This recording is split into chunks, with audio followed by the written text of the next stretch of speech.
Bem, geralmente quando o pessoal fala com vocês, Roberto Carlos, dá um medo muito grande, que geralmente o pessoal fala, Roberto Carlos está aí, o Roberto Carlos veio, né? Aí quando sobe o negão no palco, fala, mas é isso aí que é o Roberto Carlos? Não. Aí geralmente eu começo as minhas palestras pedindo 5 minutos de atenção. Se eu não sou o Roberto Carlos que vocês esperavam, me deem 5 minutos que eu prometo corresponder às expectativas de vocês. É um trato que eu faço com as pessoas, é um compromisso de qualidade. Se vocês me derem 5 minutos, eu prometo que vai valer a pena. Bem, gente, coincidentemente, eu também me chamo Roberto Carlos. Só que eu não sou cantor nem jogador de futebol. Eu sou um contador de histórias. Eu ganho a vida contando histórias. Gente, eu viajo pelo Brasil inteiro e pelo mundo inteiro com esta atividade ímpar e peculiar de contar histórias. Aí você está até pensando assim, mas dá dinheiro contar história? Né? Deve passar fome, coitado. Falei, não, dá dinheiro sim. Gente, não importa qual a sua profissão, não importa qual a sua área de atuação. Eu descobri que se você fizer bem feito, e se você fizer com carinho e com amor, as pessoas passam a te respeitar por aquilo que você faz. E a recompensa, ela vem com o tempo. Pode ser a nível de reconhecimento ou a nível financeiro. A nível de reconhecimento, no ano passado, eu até ganhei um comercial na televisão. Aquela propaganda melhor do Brasil brasileiro, aquele cara, era eu. Era eu. A nível financeiro, eu também não estou mal, não. Atualmente eu moro numa casa que tem 3 andares, ela é estilo colonial e com piscina. Eu tenho 2 carros, não é importado, é um top de linha. Tenho um apartamento na praia e sou solteiro. Primeira dica que eu dou para vocês. Nunca perca a oportunidade de fazer o seu comercial. Não, sério. Se você não falar bem de você, mais ninguém vai falar. Sabe? E como esse é um fórum de desenvolvimento, né? Eu vou dar uma dica para vocês, que o grande lance, sem dúvida alguma, que nós brasileiros temos que aprender para nos projetarmos é a ideia do marketing. As pessoas nos compram pelo valor com que nós nos vendemos. E se o seu marketing é um marketing negativo, as pessoas te pagam de uma maneira negativa. Agora, se o seu marketing é positivo, as pessoas te valorizam muito mais. E nós brasileiros temos uma mania muito grande que é da baixa estima. Já viu um americano quando se apresenta em qualquer lugar? Olha que eu tenho andado pelo mundo inteiro, mas quando tem um americano eu conheço. O cara entra com o pescoço de pé e fala, eu sou dos Estados Unidos da América. O pessoal, americano, né? O cara tem um orgulho. Agora quando vai um brasileiro, chega lá, dá licença, meu nome é Maridas Doces, me desculpa que eu tenho muito... Brasileiro começa a baixar a cabeça, enfia o rabo entre as pernas. Né? Eu nunca vi igual. Aí, em qualquer lugar do mundo, o pessoal enfia a mão no bolso, tira um vale transporte, fala, volta para sua terra, meu filho, vai para lá. Né? Exatamente. Então, o valor com que você se projeta é que vale a pena. E eu descobri coisas interessantes ao longo da minha vida que eu quero dividir para vocês, já que esse é um fórum de desenvolvimento. Eu descobri que existem 2 tipos de pessoas na face da Terra. As que choram e as que vendem lenços. Então, todo dia, quando você levanta de manhã, você tem que fazer uma opção na sua vida. Ou você vai chorar, reclamar da sua vida, ou você vai vender lenços, consolar as pessoas. Eu descobri que existem pessoas simples, pessoas comuns, pessoas ordinárias, mas existem também pessoas extraordinárias. E são as pessoas extraordinárias que realmente movem o mundo. Eu vou mostrar no finalzinho como é que é fácil você se tornar uma pessoa extraordinária. Descobri que existem pessoas otimistas e pessoas pessimistas. Agora, a resposta que essas pessoas dão para a vida é que muda completamente a realidade delas e a realidade das pessoas que estão em volta. Parece bobagem, mas um sim e um não seu muda completamente a sua história e a história das pessoas que estão na sua volta. Eu vou mostrar como é que isso funciona na prática. Na parte de religião, eu não tenho uma religião definida. Mas eu acredito muito num cara em cima, alguns chamam de Alá, Jeová, Buda, Maomé, Xangô, Cristo, Krishna, eu não sei qual é o nome. Mas eu acredito muito num cara em cima que eu chamo de Deus. E agradeço a Ele diariamente o dom da minha existência. Obrigado, Senhor, pelo meu apartamento na praia, pelo meu carro importado. Não tem que agradecer, porque eu descobri uma coisa interessante. Gente, esse cara em cima, que eu chamo de Deus, eu não sei como é que vocês chamam, ele é um cara tão otimista, mas tão otimista, que a única palavra que ele fala para qualquer filho dele na face da terra é a palavra sim. Gente, Deus não abre a boca para falar outra coisa a não ser a palavra sim. Sabe por quê? Eu descobri que nós somos ainda bebezinhos engatinhando comparados com a grandeza de Deus. Então, como todo bebezinho está engatinhando ou começando a falar as primeiras palavras, né? Toda vez que um bebê está começando a falar, ele fala assim para o pai, dá, dá, dá. E o que o pai fala para estimular o filho? Isso, meu filho, dá, dá, dá para você também. Deus é a mesma coisa. Se você fala, Deus, eu sou miserável, um pobre coitado, eu não sirvo para nada, Deus abre a boca e fala, sim, meu filho, você não serve para nada. E Ele faz de tudo para que você seja aquilo que você falou, para que você não passe por mentiroso. Gente, a pior coisa que Deus quer ter na vida é um filho mentiroso. Né? Então Ele investe em você para que você seja aquilo que você falou. Agora, se você abre a boca e fala, Deus, eu quero ser rico, reconhecido, respeitado, Ele abre a boca e fala, sim, meu filho, você vai ser rico, reconhecido e respeitado. Sabe por quê? A força de Deus, sabe onde que está? Está na sua palavra. Isso é uma coisa meio de contador de histórias. Mas a sua palavra tem uma força tão grande. Se você abre a boca para seu filho, para seu marido, para seu vizinho, para qualquer pessoa que está na sua volta, e fala a palavra flores, gente, é capaz de sair flor da sua boca, acertar no seu filho, no seu vizinho, na pessoa que está do seu lado, voar flores em você e perfumar um ambiente todinho. Mas se você abre a boca para alguém e fala a palavra merda, sai merda da sua boca, voa merda nos outros, respinga merda no você e fede tudo. Exatamente. Então a sua postura, a sua palavra tem uma força que vocês não imaginam tanto que tem. Tá? E eu vou mostrar como é que isso funciona na prática. Não é tese, não é teoria. É através da minha experiência de vida. Bem, antes de entrar nessa etapa, eu tenho que mostrar para vocês como é que funciona esse negócio de contar história, de contador de história. Como é que eu ganho dinheiro? No ano de 2001, eu tive a oportunidade de ser eleito nos Estados Unidos como um dos 10 maiores contadores de histórias da atualidade. E foi um golpe de sorte, gente. Porque, por incrível que pareça, eu estava numa fase muito apertada da minha vida. Eu sonhava em construir uma casa de 3 andares no ano de 2001. Né? A minha casa estava ainda no primeiro andar. Mas eu sonhava com 3, porque, como a maioria dos brasileiros, eu ainda parava no meio do caminho. O brasileiro arranja sempre uma desculpa para ficar no meio do caminho, né? Qualquer coisinha, ele para, está cansado. Eu pensei assim, vou sonhar com uma casa de 3 andares, quando eu chegar no segundo, eu paro e arranjo uma desculpa qualquer, né? E estava buscando uma desculpa para me parar no meio do caminho, aí minha empregada dá a ideia, ô, senhor Roberto, casa de 3 andares, o senhor é doido, né? O acabamento é muito caro. Eu falei, é isso, o acabamento é muito caro, essa vai ser minha desculpa, né? E eu comecei a sonhar com pia caindo na minha cabeça, né? Uma torneira passando, correndo do lado. Foi então que um dia chegou um motoqueiro do correio, subi na minha rua e me entrega um envelope. Era um envelope internacional, tinha bordas azuis, né, e vermelhas. Eu falei, gente, está chegando agora até conta dos Estados Unidos? Quando eu rasgo o envelope, estava escrito assim em inglês, o senhor está sendo convidado para participar de um encontro internacional de contadores de histórias, em San Diego, na Califórnia. Eu falei, gente, encontro internacional de contador de histórias, existe isso? Deve ser uma reunião para 5 ou 6 pessoas. Chegou lá, eu conto a história para um, escuto a história de outro, mas estavam me mandando, gente, uma passagem aérea de graça e mais $500 para eu tomar Coca-Cola depois do evento. Eu falei, mas é claro que eu vou, ué. Eu deixo $50 para pagar as contas, levo 450, né? E trago umas coisas para revender aqui no Brasil, né? É, tem que lucrar alguma coisa, né? Pessoal, peguei minhas coisinhas, coloquei numa mochila francesa e lá fui eu. Explicar por que mochila francesa. A mochila francesa cabe uma muda só de roupa. Na mochila brasileira, o brasileiro coloca 40 calças jeans, 50 cueca, 18 camisola. Já viram o pessoal saindo aqui do Tupã para ir para a praia no final de semana? Você tá fugindo do Tupã? Não, eu vou para a praia. Mas quantos meses? Final de semana. E quando chega na praia, liga pro vizinho e fala, ô vizinho, manda um fogão de 4 bocas que nós esquecemos.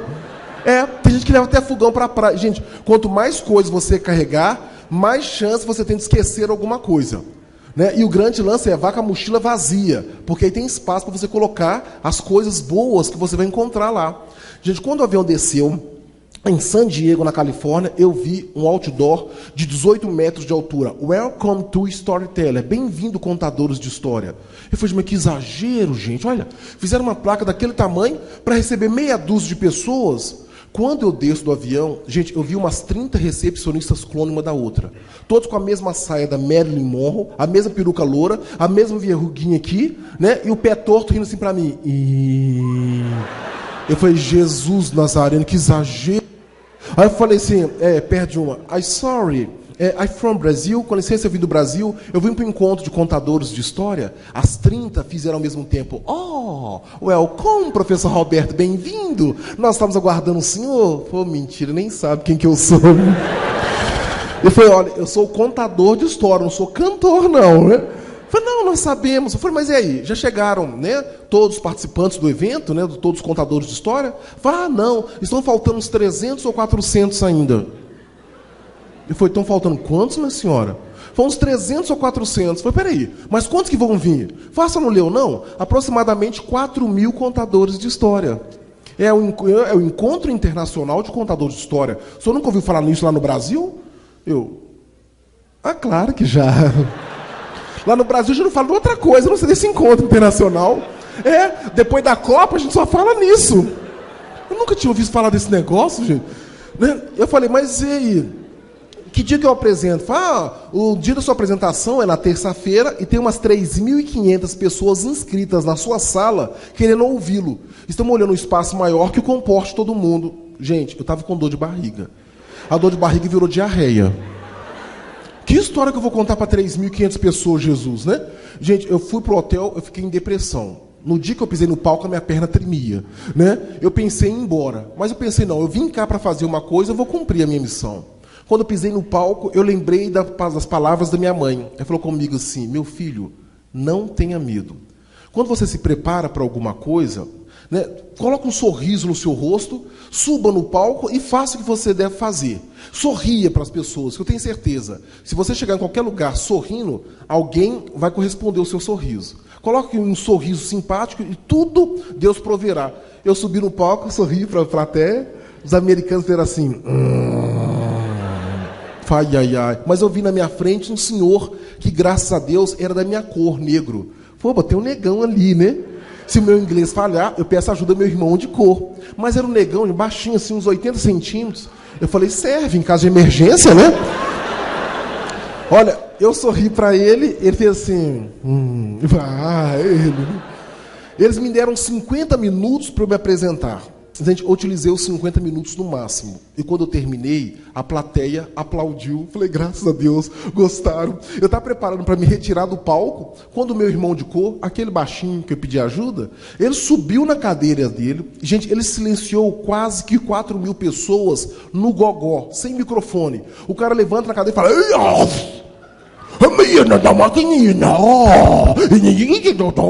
o cara não gostou.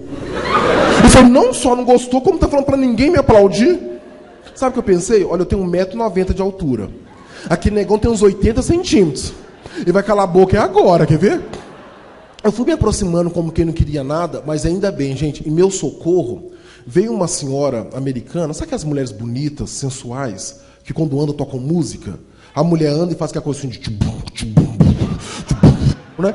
Ela chegou e falou assim, I'm sorry, can I help you? Com licença, eu posso ajudá-lo? Eu falei, please. Eu não estou entendendo nada que esse cara está falando. Eu falei, mas é claro, professor Roberto, é porque ele é um pigmeu. Por isso que ele é baixinho assim. Ele falou, baixinho não, senhor. Os pigmeus têm 50 a 60 centímetros de altura. Esse cara tem 80. Na tribo dele, ele é o maior da tribo. Né? O senhor fala que ele é baixinho, foi desculpa, meu ponto de vista. Ele falou, cuidado, ponto de vista nos Estados Unidos dá processo. Eu falei, desculpa. Ele está falando que na tribo dele, quando ele ganha uma história tão bonita como a que o senhor acabou de contar, de presente, ele se sente na obrigação de retribuir essa história. Ele quer contar uma história para o senhor. Eu falei, que ótimo. A senhora vai traduzir? Ele falou, não entendo nada que os pigmeus falam. Olha o que a mulher falou, olha, esse cara aí está importunando todo mundo o dia inteiro, querendo contar uma história. Mas ninguém tem tempo para dar para esse cara. É um cara muito pequenininho, baixinho, já foi até desclassificado. Se o senhor tiver 5 minutos de atenção para dar para ele, faz de conta que você está ouvindo a história, depois agradece e vai embora. A mulher me deixou a sós com o cara. O cara viu que eu parei e falou...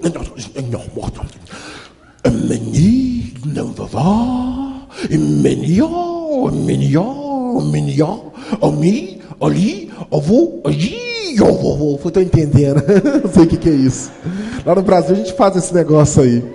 Falei, gente, deve ser pegadinha dos americanos. Estão fazendo hora com a minha cara. Eu não estou entendendo nada. Mas aí veio uma coisa assim, Roberto. Você já contou a sua história. Já ganhou os seus $500. O que custa você dar 5 minutos de atenção para esse senhor? Relaxa. E eu relaxei, gente. E por incrível que pareça, na hora que eu relaxei, eu comecei a entender a história que aquele senhor estava me contando. Não com as palavras que vinham da boca dele. Ele me falava uma outra linguagem, a linguagem da boa vontade, do coração. Aí eu entendi que com boa vontade, você entende qualquer pessoa de qualquer lugar do mundo. E com boa vontade, qualquer pessoa de qualquer lugar do mundo é capaz de te entender. O importante, gente, é que você abra o seu coração e estabeleça uma sintonia com o seu interlocutor. Porque sem que eu percebesse, aquele senhor de 80 centímetros, que ninguém queria ouvir a história, ele estava me dando de presente a história que faria que eu ganhasse um prêmio de $50 mil nos Estados Unidos naquele ano. Naquele ano que eu fui para ganhar $500, eu acabo voltando com um cheque de $50 mil, porque graças àquele cara, ele me contou uma história, eu usei a história dele no final. E no final do concurso, o pessoal gostou tanto daquela história que naquele ano escolheram 10 grandes contadores de histórias. E pela primeira vez um brasileiro, um sul-americano, estava ganhando o título de um dos 10 maiores contadores de histórias. Então, se vocês me permitem, a Prefeitura Municipal, através do prefeito, me convidou para vir aqui em Tupã para dividir o prêmio de $50 mil com vocês. Contando a história, é claro. O dinheiro já acabou há muito tempo, gente. Acabamento é muito caro. Não precisa dizer como é que foi a cara. Não é muito caro. Mas vamos lá, a história. A história ensina para vocês a criar sorte. Para quem acha que é sem sorte, preste atenção nessa história. Era uma vez um homem que se achava tão sem sorte, mas tão sem sorte, que ele vivia reclamando com Deus. Foi todo-poderoso, onipotente, onipresente, criador de todas as coisas. O Senhor deu sorte para todo mundo na vida. Todo mundo tem um carro legal, tem uma casa legal, tem uma namorada legal. Eu não tenho nada. Que injustiça foi essa que fez comigo, Deus? Deu sorte para os outros, não deu para mim. E o rapaz esperava a resposta, mas não vinha resposta nenhuma. Aí um dia, então, cansado de reclamar com Deus, ele abusou. Pois você não vai falar comigo não, né? Pois eu vou descobrir onde que o senhor mora. Eu vou encontrar com o senhor e eu vou ter um tete a tete. Eu quero saber por que eu sou azarado assim. E o rapaz pensou, aonde que Deus mora? Ah, já sei. Deus deve morar é lá no fim do mundo. Mas peraí, como é que eu faço para chegar no fim do mundo? É muito fácil. O fim do mundo deve ser o local onde terminam todas as estradas e todos os caminhos do mundo. Então, se um dia eu insistir, perseverar e seguir uma estrada até no final, e lá for o final de outras estradas, lá é o fim do mundo. Lá eu vou encontrar com Deus, o Criador, e vou saber com Ele qual o motivo da minha falta de sorte. Então, gente, pela primeira vez na vida, aquele homem azarado resolveu arriscar. Ele percebeu que se não colocasse o pé para fora da casa dele, ele jamais teria solução para os problemas que ele vivia. Um dia, então, ele colocou o pezinho para fora de casa, olhou o tempo, não ia chover, não ia fazer sol quente, era um tempo ideal para começar a caminhar. E quando ele começou, ele não parou mais. Porque, segundo o pigmeu que me contou essa história, aquele homem sem sorte caminhou, caminhou, caminhou, caminhou um dia, caminhou uma semana, caminhou um mês, caminhou um ano e um dia. No final de um ano e um dia, quando ele estava caminhando, ele pisou numa coisa macia, escutou um ai. E quando ele olhou para o chão, gente, ele viu um lobo. Pelo menos aquilo que parecia um lobo. Olha, era um lobo tão magro, gente, mas tão magro, que só tinha pele e osso. E o lobo, muito fraquinho, falou assim, moço, será que você não poderia me ajudar? Eu não posso não, sou lobo. Eu sou muito azarado, tudo que eu faço dá errado na vida. Olha, eu sou tão azarado que eu estou indo procurar Deus, o Criador, lá no fim do mundo, para saber com ele qual é o motivo da minha falta de sorte.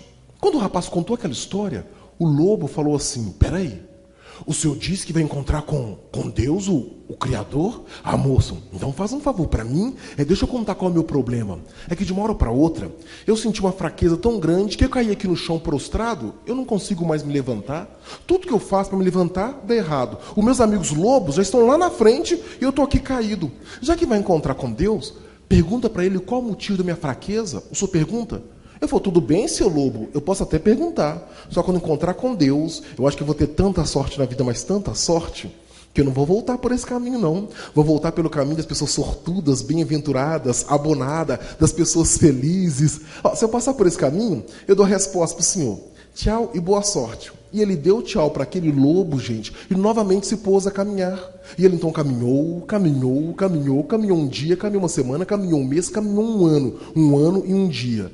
No final de um ano e um dia, quando ele estava caminhando, ele tropeçou numa raiz de árvore, ia xingar um palavrão, mas quando ele observou, a raiz estava dando uma árvore que estava perdendo todas as folhas. A árvore falou assim: moço, será que você não poderia me ajudar? Falou: não posso não, dona árvore, eu sou muito azarado, tudo que eu faço dá errado na vida. Eu sou tão azarado que eu estou indo procurar Deus, o Criador, e contou aquela mesma história.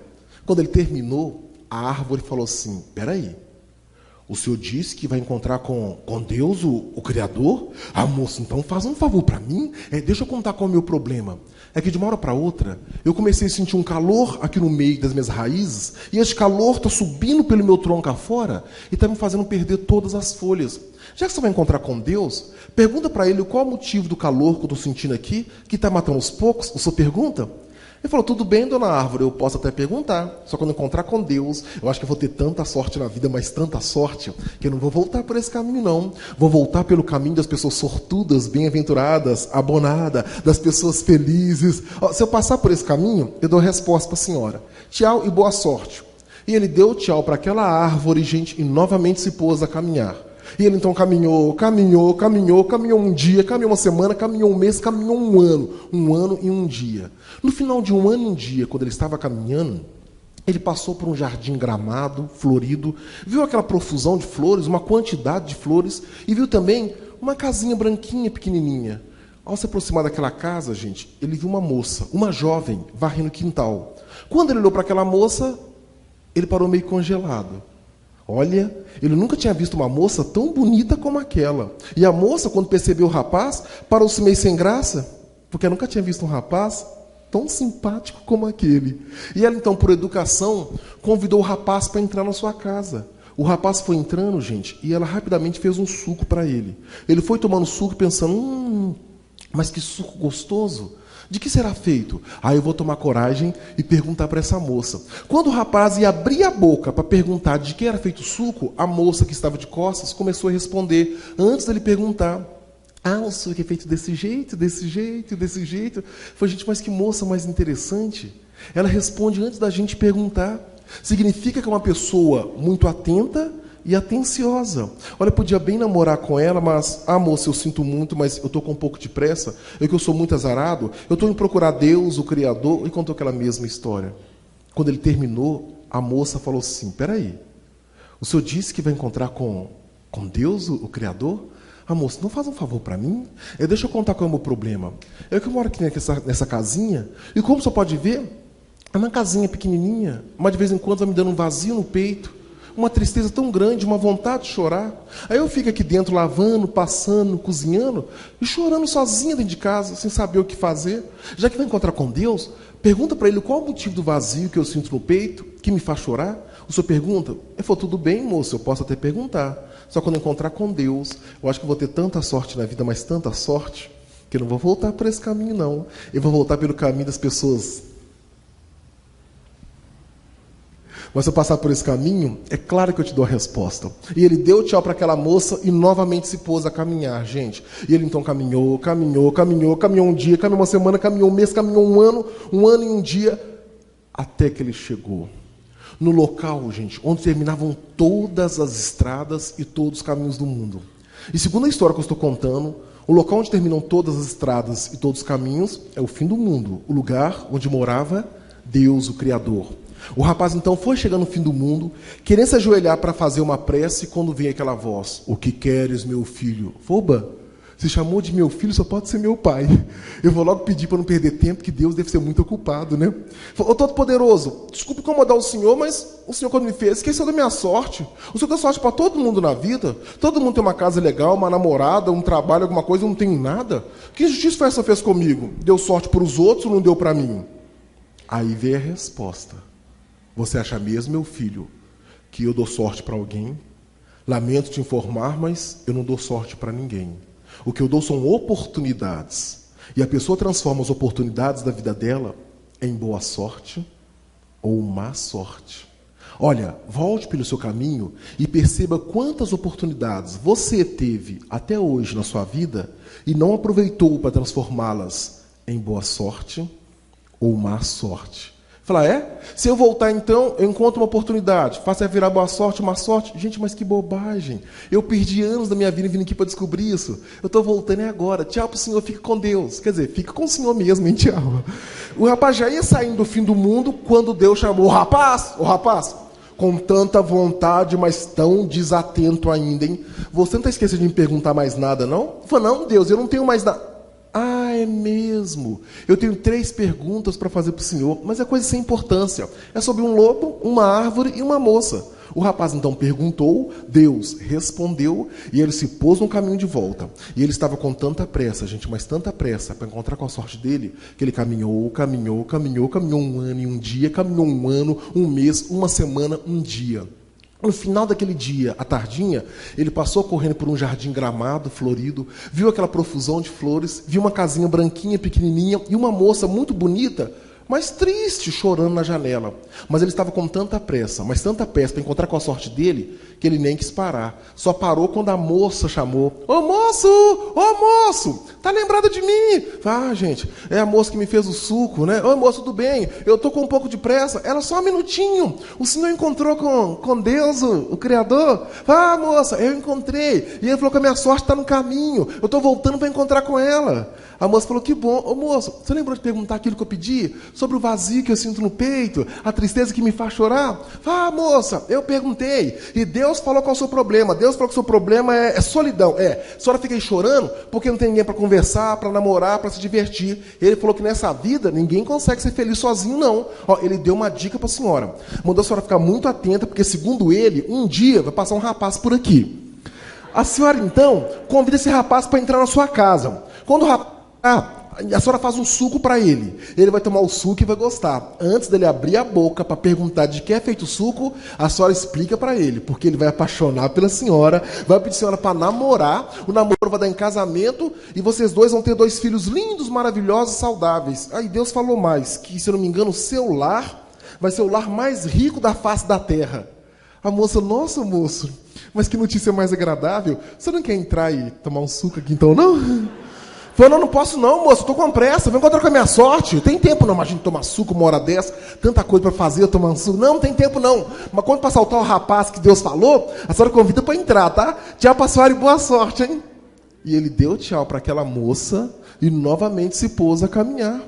E ele então caminhou um ano em um dia, caminhou um ano, um mês, uma semana, um dia.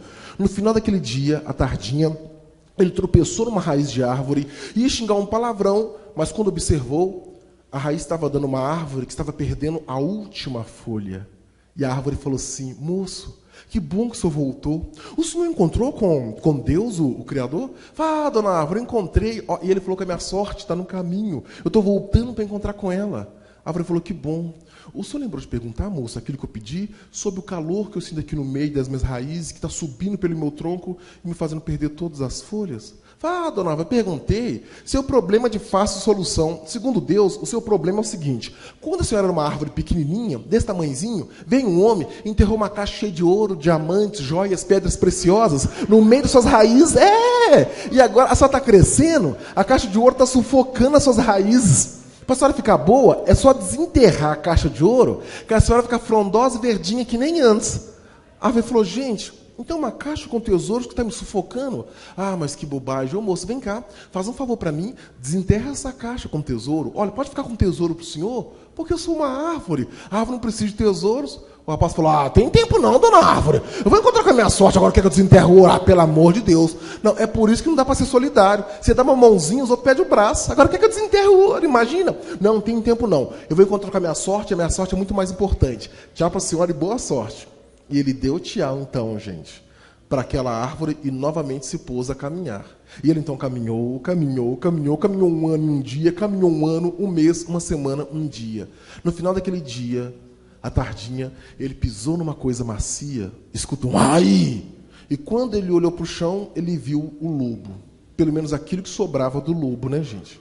O lobo já estava tão magro, gente, mas tão magro, que nem osso tinha mais.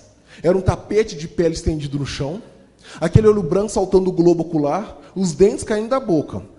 Mesmo assim, um esforço sobre-humano, ou sobre-lobal, ou sobre-canino, sei lá qual esforço que o lobo faz.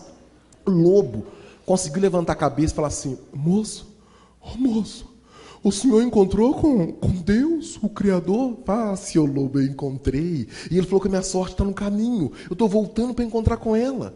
O lobo falou: que bom. Ô moço, você lembrou de perguntar aquilo que eu pedi? Sobre minha fraqueza? Por que eu não consigo mais me levantar? Ah, seu lobo, eu perguntei.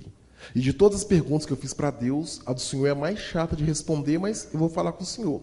Deus falou que o senhor está fraco desse jeito? É de fome. É fome. Tem muita gente que não come nada. E a única forma do senhor sobreviver é o senhor comer alguma coisa ou alguém que passar por aqui.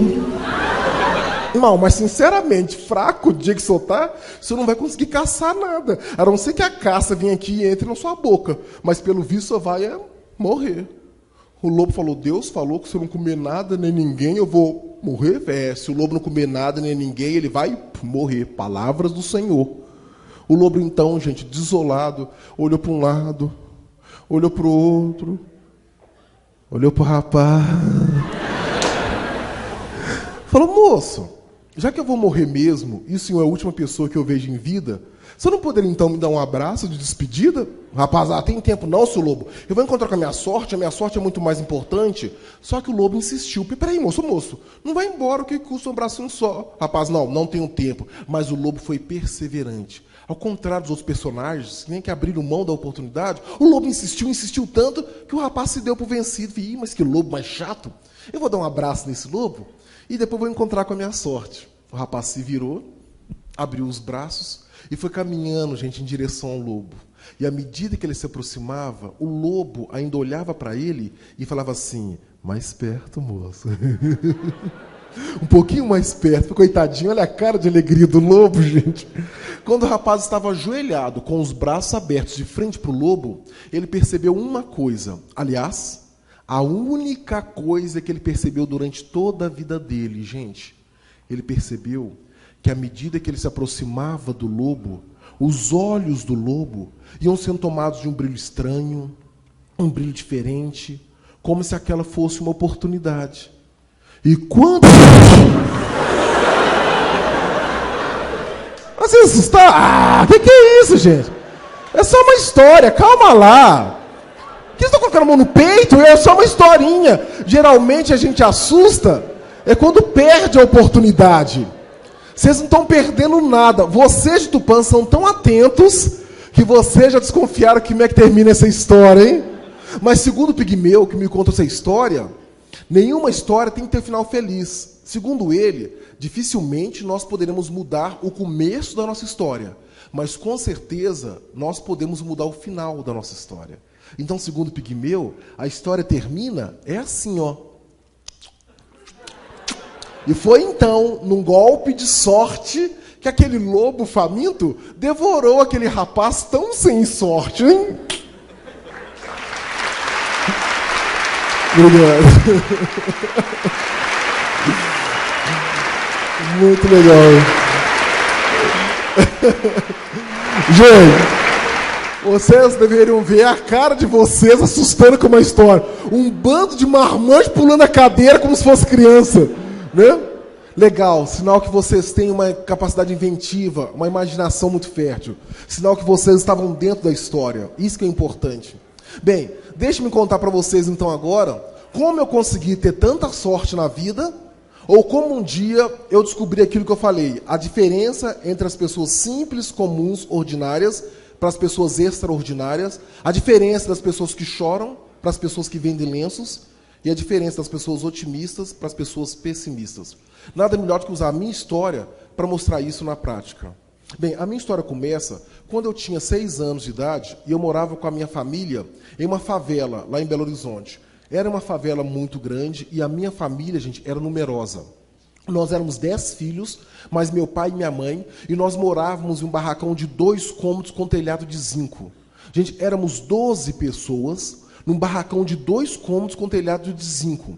No período do verão, tentem imaginar que calor gostoso dentro de casa. Eu brinco, era tão quentinho, mas tão quentinho dentro de casa, que se você entrasse com um pão de queijo cru na sala, ao passar perto do teto, chegava assadinho na cozinha, de tão quente que era.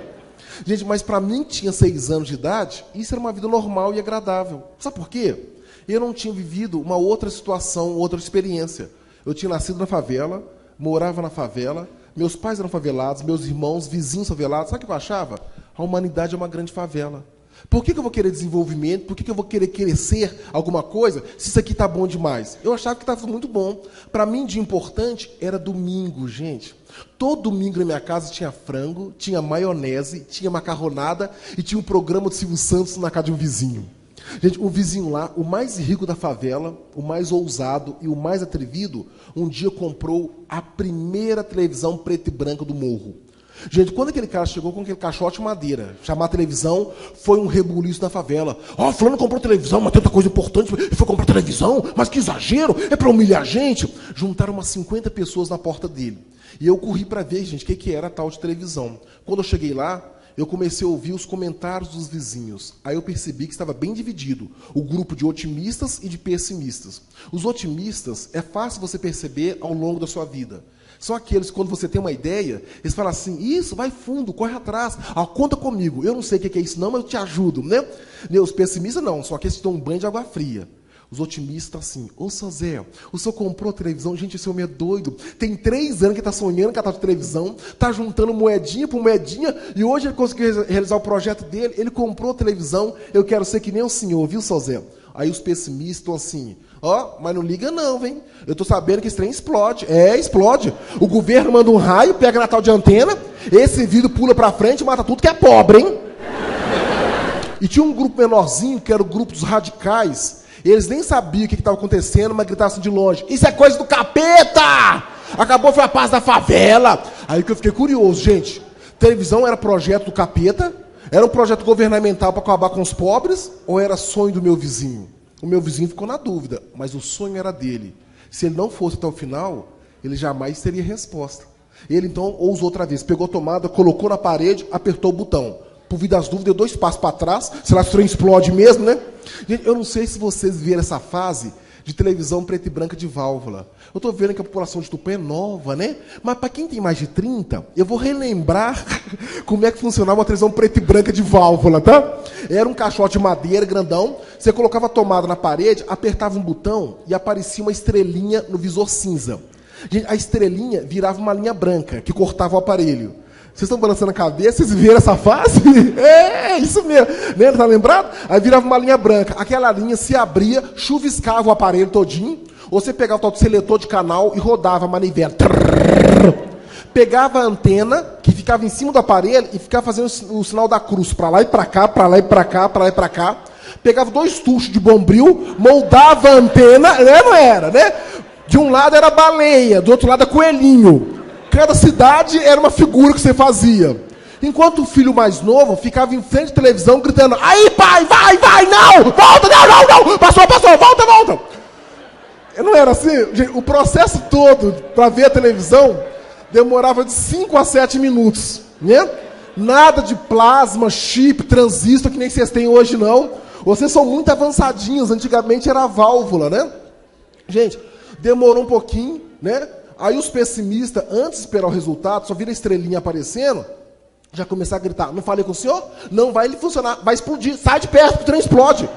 Gente, a metade do pessoal correu, vai explodir, né? Só que não explodiu, gente, apareceu a imagem. E quando apareceu a imagem, eu lembro até hoje da reação da vizinhança. O pessoal, gente, fez aquele tipo quando o Brasil marca um gol. Foi a mesma coisa, começaram a bater palma. O trem funciona, né? Aí os pessimistas, não se dando por vencidos, colocaram o rabo entre as pernas e falaram, não explodiu hoje, mas explode amanhã. Mas que esse trem explode, né? E foram embora. E o meu vizinho descobriu uma coisa interessante que eu percebi nos olhos dele, gente. Se você quer uma coisa boa, você tem que cultivar. Não existe na vida do ser humano uma varinha de condão ou um gesto mágico que faça com que as coisas boas aconteçam de uma hora para outra. As coisas boas têm que ser cultivadas, têm que ser produzidas, têm que ser regradas, sabe? E aí um dia as coisas acontecem. Então tem um pouco mais de perseverança para as coisas boas que você deseja acontecer. O meu vizinho insistiu e apareceu a imagem, né? E a coisa mais legal era ver o pessoal vendo televisão. Já viram o pobre quando vê televisão pela primeira vez? Ou quando vê qualquer coisa pela primeira vez, ele vê 1 segundo de imagem e meia hora e fica dando dissertação. Eu acho que é assim, não, eu acho que não. Foi, gente, cala a boca, presta atenção. Não. Ninguém prestava atenção, todo mundo estava discutindo a respeito do negócio. Já que não adiantava o pessoal calar a boca, gente, eu saí daquela confusão e busquei um ponto estratégico. O alto de um barranco a 50 metros de distância da casa do vizinho. E do alto do barranco, sabe o que eu via? Eu via, gente, a televisão pela janela. Sabe? E via também uma coisa interessante, que aquela cor azulada que saía da janela do meu vizinho, vindo da tal de televisão, vinha também de todas as casas e prédios de Belo Horizonte. Se a cor azulada era televisão, todo mundo na minha cidade tinha tal de televisão. Só nós que estávamos isolados lá e não tínhamos na favela. Eu falei, já que todo mundo tem, eu também vou ter. Né? Aí eu fiz uma projeção no meu futuro. Falei, quando tiver uns 15 anos e eu for rico, vou comprar umas 10 televisões aqui para casa. Vou colocar 4 no telhado para todo mundo ver, uma no portão para quem passar na rua assistir também, uma no galinheiro para socializar coisa, galinha também tem direito, né? E o resto dentro de casa. Sabe por que tantos televisores, gente? Porque na minha época, e na época de alguns de vocês, media-se o valor de uma pessoa pela quantidade de aparelhos que ela tinha dentro de casa. É ou não é? Antigamente, falava assim, ô pai, compra uma televisão pra gente. Meu pai falava assim, meu filho, quem tem uma televisão é rico. Falei, ô pai, e quem tem 2 televisões? Meu pai falou, isso é milionário, né? Vai, ô pai, e quem tem 3? Pai, você é ladrão, tá roubando de alguém. Pra que 3 televisão? Gente, olha aí a força que a palavra tem, né? Um pai e uma mãe, ele pode estimular um filho e limitar. Meu pai sempre percebeu, falando que quem tem 3, né, é ladrão, sem perceber, ele estava me limitando. E eu cresci com essa coisa na cabeça. Quem tem 3 é ladrão. Quem tem muito está roubando. Olha você ver, para você ter uma ideia, já adulto, eu tinha 2 televisores em casa, construí um quarto de hóspede. Promoção no Carrefour, televisão de 29 polegadas, R$ 899. Lá vou eu comprar a televisão, estou assinando um cheque, o vendedor me pergunta, ei, é a sua primeira televisão? Eu falei, não, é a minha terceira. Ai, ai, ai. Falei, moço, eu vou levar 2 de uma vez, tá? Pode embrulhar outro que eu vou levar. De 2 eu passei para 4, mas 3 ladrão, eu jamais, que é isso? Né? Exatamente. E a palavra limita. E quantos de vocês não fica alguma coisa na cabeça que alguém falou? A maioria das mulheres, eu tenho certeza que já ouviram a mãe falar alguma vez, minha filha, não usa calcinha rasgada, não. Se você passar mal, vai cair na rua, os outros vão abrir sua roupa, você está com a calcinha furada. Não ouviram isso, não. O homem ouve bastante. Meu filho, essa cueca furada, depois passar mal na rua, né? E vão tirar sua roupa. Gente, eu nunca vi uma pessoa desmaiada, pelada na rua porque está passando mal. Né? É o terror das crianças é passar mal com a calcinha ou cueca furada, né? Quantos de vocês não passam debaixo de uma escada que pode dar 7 anos de azar? Né? Exatamente, a palavra serve para limitar ou para estimular. Ou então, se tiver que usar com alguém, use para estimular sempre, né? Postura positiva, isso que é o legal. Hoje a gente mede o valor de uma pessoa não pela quantidade de televisão que ela tem dentro de casa, mas pelo tamanho do tal de celular. É ou não é? Gente, em toda palestra minha, eu estou falando, aí faz... Toca alguma coisa, aí o cara enfia a mão no bolso, tira um besorrinho desse tamanhozinho. Eu falo, o que é isso? Fala, professor, isso aqui é celular. Eu falei, mas desse tamanho? Eu falei, é, professor, esse aqui tira foto, passa roupa e passa perfume. Eu falei, nossa, foto, roupa, perfume, custou uma nota, né? Agora você faz, o caboclo enfia a mão no bolso, tira um tijolo desse tamanho. Eu mesmo grito, ô peão, tá roubando tijolo da obra, hein? Olha o tamanho do tijolo do coitado. Ou seja, quanto maior o celular, mais pobre é a pessoa, eu não é? É, a sociedade manda essa mensagem pra gente. Chega ao ponto que nós ganhamos um salário mínimo e compramos um celular que custou R$ 1.500.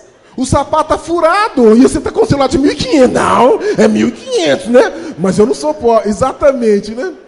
Nós valorizamos muito ter e esquecemos do objetivo maior, que é o ser. E isso que tem que levar em conta, né? O que você é, não o que você tem. Mas então, quando eu fiz 6 anos, gente, o frango desapareceu dos domingos lá de casa. A maionese fugiu com o frango. Lá em casa apareceu uma tal de canjiquinha. Eu não sei como é que você chama aqui em Tupã. Em alguns lugares o pessoal fala que é quirela, aquele milhozinho moído, né? Outros no norte falam que é mungunzá. Né? Gente, tem gente que fala, mas é uma delícia. Experimente comer um ano inteiro para vocês verem. É um horror, gente. Canjiquinho no almoço, canjiquinho no jantar, canjiquinho no café da manhã. Deus me livre e guarde, né? Meu pai estava desempregado. Eu não tinha noção o que era pai desempregado. Eu só percebi que meu pai começou a ficar mais em casa.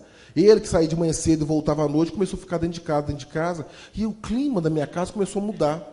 As coisas começaram a faltar. Minha mãe não trabalhava. E a única situação que tinha, a única opção que tinha na época governamental para ajudar uma família carente, minha mãe conseguiu. Um dia ela sai, fica o dia inteiro numa fila, não sei de onde, e volta e fala comigo: meu filho, arruma essas coisas que eu consegui uma vaga numa escola para você. Você vai adorar essa escola. Lá você vai aprender a ler, a escrever, vai passar o dia inteiro brincando com seus colegas. Falei: mamãe, que escola é essa? Ela chama FEBEM. Falei: mamãe, vamos para FEBEM? Vai, meu filho. Eu não sabia o que era FEBEM e nem minha mãe tão pouco. Eu lembro que eu peguei minhas coisinhas, coloquei numa sacola de plástico e fui descendo as ruas da favela, dando tchau para os vizinhos. Dona Maria, tchau para a senhora, eu estou indo para FEBEM. Ô, José, aqui ó, minha mãe está me levando para FEBEM. Eu via, gente, que todo mundo olhava para mim com uma cara de dó, de piedade. Sabe o que eu pensava? Ah, lá estão morrendo de inveja. É porque o filho deles não pode ir para FEBEM, só eu que vou. FEBEM é para poucos, eu pensava, né? Paramos no ponto do ônibus e minha mãe, gente, me descreveu o que era FEBEM. Só que ela me contou na linguagem dela de mãe, de adulto. E eu entendi na linguagem de menino de 6 anos de idade. E um dos grandes problemas que persegue a humanidade, gente, é o tal problema da comunicação. Uma coisa é aquilo que nós pensamos e falamos. Outra coisa é aquilo que as pessoas pensam e entendem. Perceber que nem sempre a comunicação é perfeita. Daí a necessidade de vocês o tempo todo estarem se reunindo para discutir quais são as necessidades comuns, o que vocês pensam para a cidade, para equalizar esse grave problema da comunicação.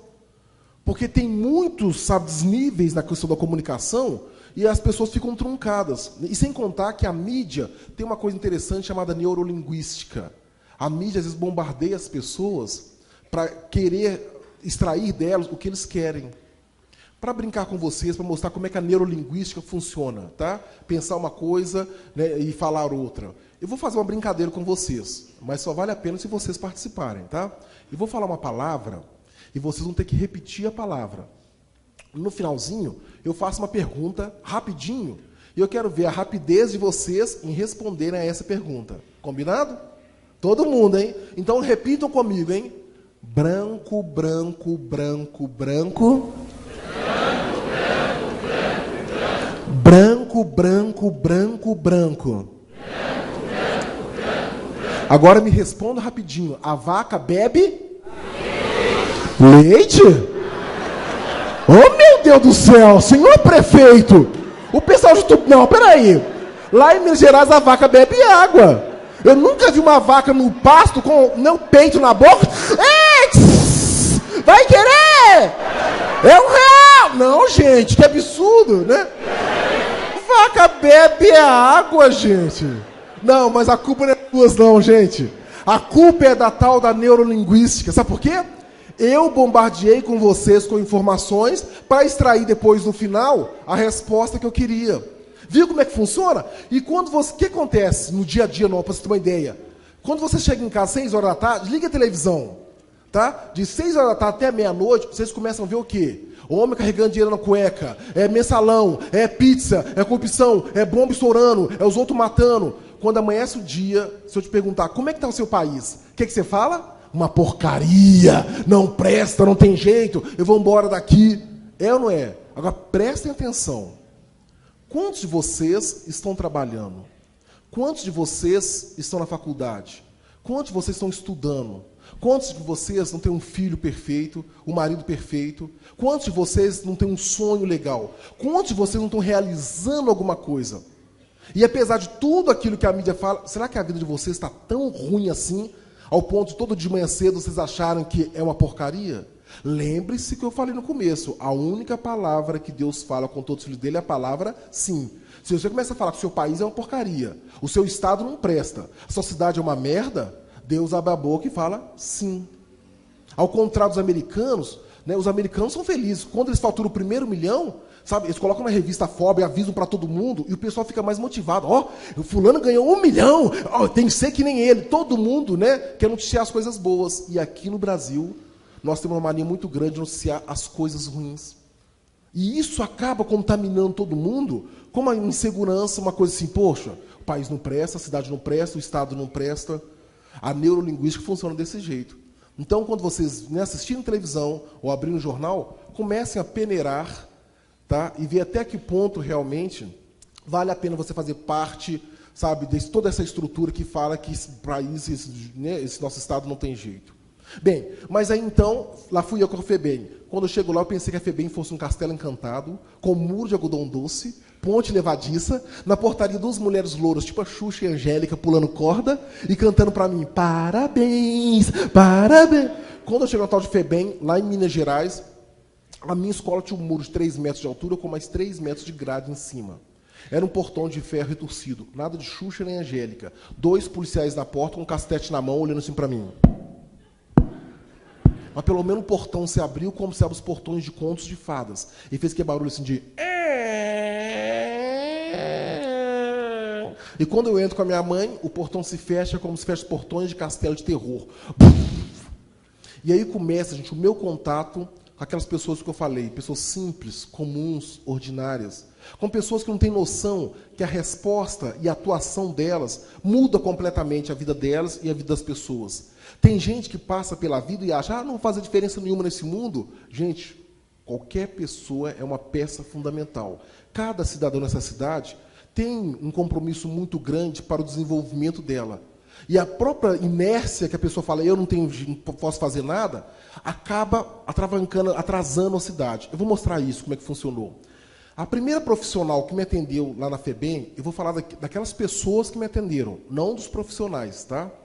Como eu disse no começo, toda profissão é nobre, é digna. Só que algumas pessoas estão na área errada, fazendo coisa errada.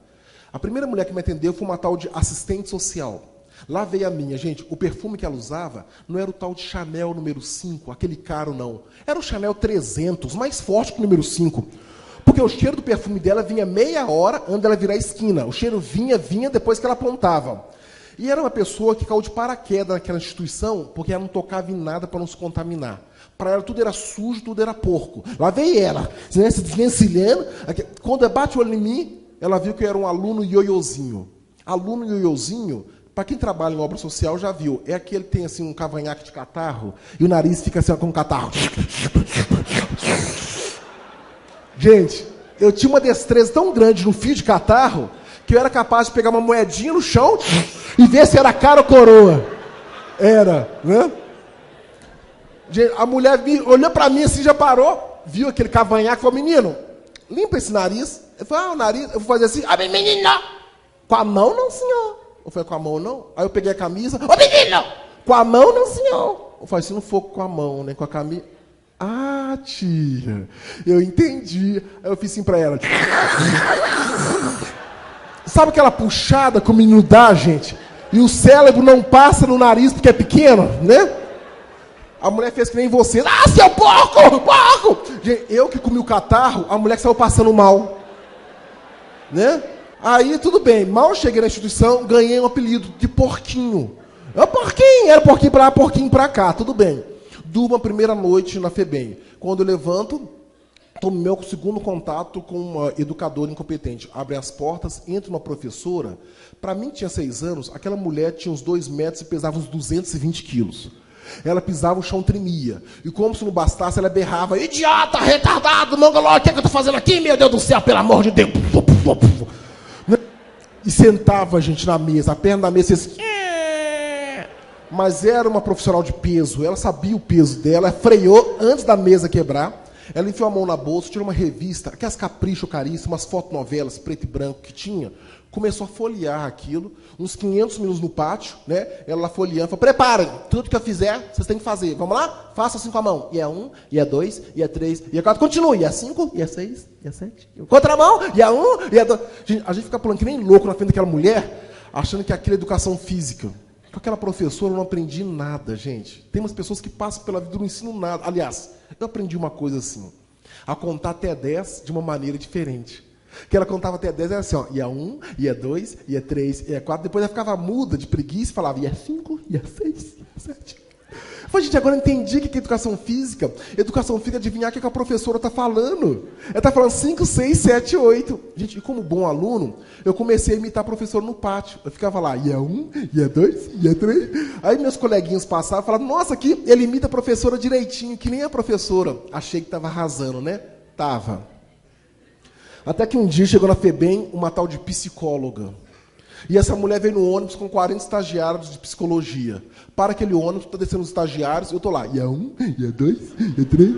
Quando vem a psicóloga mor, a chefe da equipe, cloc, cloc, cloc. Eu estou lá, ia 5, ia 6. Falei, menino, você, faz favor? Ele falou, vem cá, conte até 10 para mim. Eu, hã? Ela, conte até 10. Eu pensei, opa, minha chance de mostrar que eu aprendi educação física. Lá vai, tia, vou contar aqui, ó. Ia 1, ia 2, ia 3, ia 4. Quando eu fiz? Ia 5, ia 6. Falou, gente, olha aqui, ó, primeiro caso de retardo mental, vocês viram? Eu fui chegando, pensando que esse menino tinha um problema. Eu falei, eu problema? Falei, repete, filho, para os outros verem. Eu falei, não, se ela mandou repetir, é porque foi bom demais da conta, né? Então eu vou dar o máximo de mim na repetição. Lá vai, dona aqui, ó, ia 1, ia 2, quando eu falei, esse menino deve ter dislalia, dislexia ou descalculia. Ele tem problema sério. E a mulher me levou para dentro do ônibus para fazer uma avaliação psicológica. Eu tinha 6 anos de idade quando acharam que eu tinha problemas. Me sentaram numa mesa compridona, os estagiários estavam na minha volta com uma tabuleta na mão, olhando para mim. O que eu fazia, os estagiários anotavam. Se eu respirasse, eles anotavam, respira, o menino respirou. Se eu soltasse um pum, eram capazes de cheirar. Não, que estagiário faz qualquer coisa no começo de carreira, já viram? Estagiário dá sangue pela cidade, pela empresa, depois vão esmurecendo um pouquinho, né? Estava eu sentado na mesa, eu era uma criança hiperativa. O hiperativo é aquele menino ligar na tomada 220, já viram? Fica tim, tim, tim, tim, tim, tim, tim. Você manda ficar na fila e está cutucando os outros. Quem tem filho assim é aquele que o pai todo dia vai na escola pedir, pelo amor de Deus, para dar mais uma oportunidade para o filho. Antigamente, só tinha 1 ou 2 em cada sala de aula.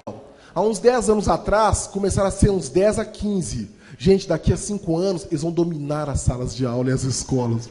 Se o professor não se preparar, os hiperativos vão dominar esse mundo, né? Pois, pessoal, a mulher veio passando com um quebra-cabeça de 6 peças, né? Quando ela colocou na minha frente, assim, e virou para explicar para os estagiários o que ela ia fazer, eu gritei, tia, acabei!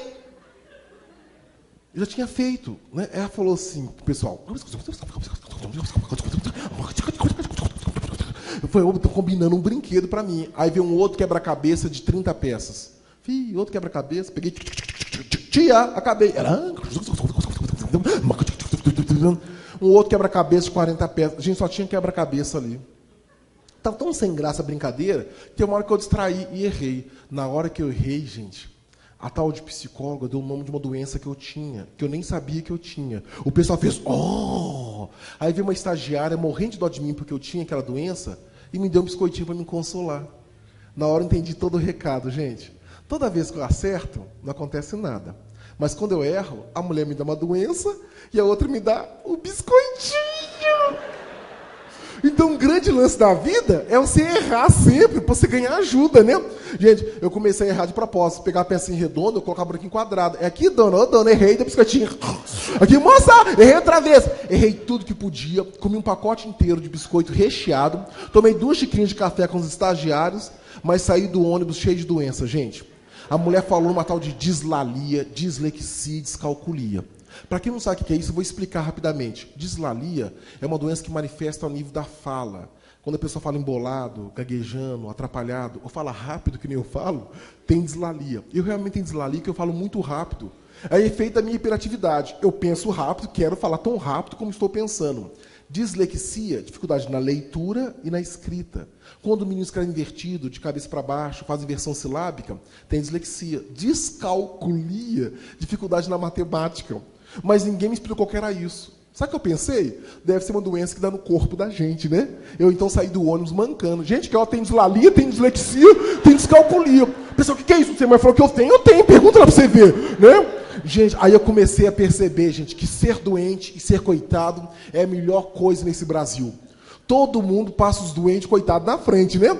Tava aquela fila do almoço, gente, aquela menina pegando bandeja de comida, eu era o último da fila. Parava lá e falava, ô cozinheira, deixa eu entrar na frente que a minha dislalia tá doente demais da conta hoje. Vem cá, menina, o que você tem? Foi dislalia, dói tudo aqui. Fala, é dislalia mesmo, viu, gente? Minha avó tem isso. Minha avó nem dorme a nuca dislalia dela, coitado. E ele tão novo, tem dislalia, que dó desse menino. Ganhava 2 pedaços de carne, gente. Então era uma maravilha. Mas chegou uma época que todo mundo sabia que eu tinha dislalia, dislexia, descalculia. Aí eu pensei, tem que descobrir doenças novas, né? Ficava na porta do médico. Entrava um menino e falava que tinha tal de sinusite, eu pensava, nariz eu tenho, catarro eu tenho. Então eu tenho tal de sinustrite também, ué? Lá ia, doutor, eu tenho sinustrite, né? Gente, incomodava tanto o médico que um dia ele cansou da minha cara. Falei, menino, para de inventar doença. Você não tem, some daqui. Só volta aqui o dia que estiver quase morrendo com uma doença. Fica incomodando o médico à toa, inventando doença. Eu falei, você vai ver, um dia que tiver doença, né? Voltei, gente. Estava no pátio, quando passa uma faxineira e grita com a outra, ô fulana, a nossa colega morreu com câncer no útero, tá sabendo? Não brinca, morreu, minha filha. Câncer no útero. Eu falei, tia, o que é isso? Fala, Roberto, câncer no útero. Isso mata, não tem cura, não. Eu... Já senti o câncer subir na minha perna à procura do meu útero, né? Voltei quase sem ar pro médico. Doutor, descobri o que eu tenho. Falei, o que você tem, menino? Eu falei, câncer no útero, tá? Aí ele começou a rir, que nem vocês estão rindo. Eu falei, é sério, é nos 2 úteros. É nesse e nesse aqui, ó. A mulher morreu com isso aí. Gente, eu saí dali arrasado, gente. E daquele dia em diante, eu quis abandonar a medicina.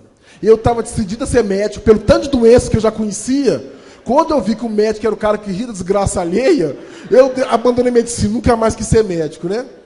Aí começaram as minhas fugas da FEBEM. Com 8 anos, eu tinha fugido 12 vezes da FEBEM. Não sabia ler nem escrever com 8 anos de idade. Mas descobri uma coisa interessante. E isso serve como uma lição, até eu passo para meus filhos. O bom contador de histórias é aquele que conta as histórias que as pessoas gostam de ouvir. O bom vendedor é o que vende o produto que as pessoas querem comprar. Assim como o bom professor, gente, é aquele que desenvolve a metodologia que os outros querem, né, aprender. Você tem que estar sempre oferecendo alguma coisa para as pessoas terem um certo interesse, né? Eu sabia que na rua, os meus colegas gostavam de ouvir histórias. Toda criança gosta. Só que as tias da FEBEM liam história de porquinho, de gatinho, de boizinho. Gente, meninos que tinham 12, 13 anos de idade, ouvindo a história do Lobo Mau, os 3 porquinhos, os meninos estavam acostumados já com a realidade de rua, história de atropelamento, de crime, tudo sai sangue, né? Eles gostavam. E até hoje, todo mundo sabe, a primeira página do jornal que um homem abre, né, quando compra o jornal, é esporte e depois polícia. É ou não é? Ele tem que ver essas notícias, né? Os meus colegas gostavam disso. Eu não sabia, né, eu sabia ler, mas eles também não sabiam. Onde eu peguei o jornal e falei, gente, vem cá, eu vou ler para vocês. Falei, neguinho, você sabe ler? Quando perguntaram, você sabe ler? Eu decidi a minha vida. Porque eu estava sendo treinado na FEBEM até aquela postura de olha para o chão, seja humilde, nunca se vanglorie, nunca fale nada a seu respeito. Ou sempre olhando para o chão. Humildade, né? Ao passo que o estilo americano é, não sei, mas eu posso tentar.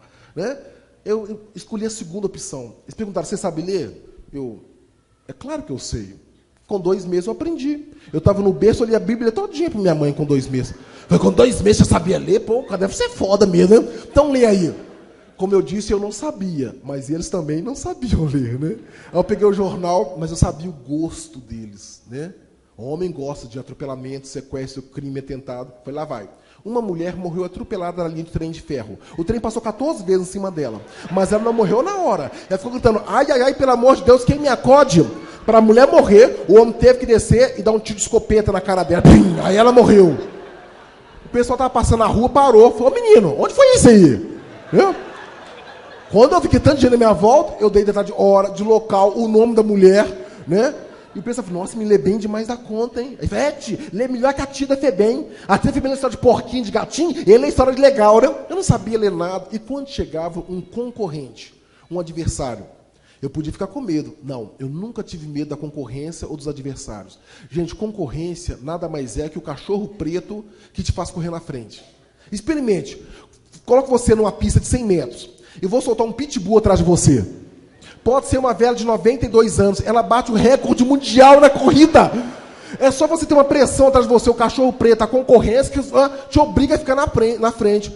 Meu colega sabia ler. mas tinha sido treinado para tal humildade, não fazer a propaganda dele. Então ele já começava a propaganda, começava a leitura com a propaganda contrária. Falei, gente, eu vou ler, tá? Só que eu não sou muito bom, não, tá? A professora me falou que eu sou muito burro. Então eu acho que eu sou burro, que eu leio muito devagar. Então vocês me perdoam de uma vez, que eu não sou muito bom, não, que tem gente que lê muito melhor do que eu. Os caras, tá pedindo muita desculpa antes da hora. Aí ele começava, o menino falou. Ih, o cara é analfabeto mesmo, Roberto? Sabe ler? Não, Roberto, vem cá. Mostra como é que lê. Você que sabe ler. Eu chegava lá, pegava o jornal, virava de cabeça para baixo, que eu lia até de cabeça para baixo, hein? Ficava, nossa, o cara é foda, o cara é bom mesmo, né? Lá vai aqui, ó. O menino caiu do 15º andar de um prédio. Ele quebrou os 2 braços e as 2 pernas. Quando chegou no pronto-socorro, o médico demorou a atendê-lo. Ele então cortou o pescoço do médico com uma navalha. O médico levou 88 pontos, nunca mais demorou a atender ninguém. Pessoal bem feito, tem que cortar o pescoço, ó. Demorou a atender o coitado. A turma aplaudia, gente. Com 9 anos, eu tinha fugido 48 vezes da FEBEM. E quando você se propõe a educar, você tem que ficar atento às idades do seu filho, porque cada idade tem um interesse. Com 9 anos, o menino se acha o cientista do mundo, né? Eu descobri que falar bem era fundamental. Só que eu morava na rua. Então, um menino com 9 anos, quando está na sua casa, ele começa a prestar atenção muito, de uma maneira interessante, qual a forma que você fala, qual a forma que a professora fala, qual a forma dos colegas, né, falar. Então, ele está atento a tudo. Eu só vivia na rua. Então, de 10 palavras que eu falava, 11 eram palavrões. E os meus colegas achavam legal. Pô, o cara é desbocado, né? O cara fala bem demais. Eu achei que estava arrasando, né? Até que um dia me mandaram para uma escola da FEBEM, que era dirigida por umas irmãs de caridade. E eram umas irmãs sexy, sagenárias. Deram aula para um tal de Piaget e Vygotsky no século passado. Estavam lá, gente. Chego eu com meus palavrões. Aí um dia uma irmã fala comigo assim, imbecil, estúpido, insignificante, larápio, reles, vil, torpe, ínfimo. Falei, não, irmã, coisa bonita, isso é poesia? Aí um colega falou, tá te xingando palavrão, trouxa. Eu falei, isso aí é o palavrão da irmã? Aí eu falei com a irmã, irmã, eu vou ensinar um palavrão legal para a senhora, para você falar com os outros. Eu falei, irmã, vai tomar banho. Quando eu mandei a irmã tomar banho, ela pulou para trás. Menino, o que você falou comigo? Eu percebi que ela ficou nervosa, com simples vai tomar banho. Eu falei, irmã, vai tomar banho em bunda. Ô, menino, o que ele falou? Eu falei, irmã, vai tomar banho em bunda e perereca. Ela... Quando eu falei perereca, a irmã, buf, caiu no chão. Aí eu vi que a perereca era o ponto fraco dela, gente. E quando o filho descobre o seu ponto fraco, o filho abusa, eu não é. Eu dei adjetivo de perereca, perereca grande, cabeluda, recheada, careca, amanteigada, com creme de leite, com cereja. Gente, a irmã não sabia que existiam tantas pererecas no mundo. Não, ela achava que a dela fosse a única, suprema, universal. Quando ela descobriu que tinham outros com sabores e gostos diferentes, eu não sei se foi derrame ou ataque cardíaco. A boca da mulher entortou. Né? Ela entortou todo, saiu com a boca espumando, saiu de ambulância da FEBEM. Voltou um mês depois com o braço na tipóia, olhou para mim com uma cara que não era de irmã de caridade e fez o laudo que ia mudar minha vida. Ela escreveu baseada em Piaget, Vygotsky, La Fontaine, Freud, Jesus Cristo, tudo que é mais sagrado. Esse menino não tem jeito, ele é irrecuperável. Puf! Pronto, eu agora ganhei o atestado de doido. E o pessoal vivia me culpando, porque a irmã está toda torta agora. Eu só me perguntar uma coisa. Segundo me falaram, aquelas irmãs, elas estavam ali por opção. Escolheram trabalhar naquela escola para ajudar, porque eu gostava do que faziam. Eu só não entendi por que as pessoas entortam a boca, estressam, dão um infarto, fazendo coisas que elas se propõem, coisas que elas gostam. Quando você se propõe a fazer alguma coisa, faça rindo, faça por prazer. Tenha certeza disso. No momento que começou a te estressar, te esgotar, está na hora de você dar um tempo, então. Porque não tem sentido nessa vida você, né, perder os cabelos, estressar, morrer fazendo coisas que é para agradar, né, para te dar prazer. Com 9 anos, com 10 anos de idade, eu já tinha fugido mais de 100 vezes da FEBEM. Com 13 anos, tinha fugido 132 vezes. E com 13 anos, aconteceu uma coisa que eu quase morri. Um dia eu quis fazer parte de uma turma de meninos maiores do que eu.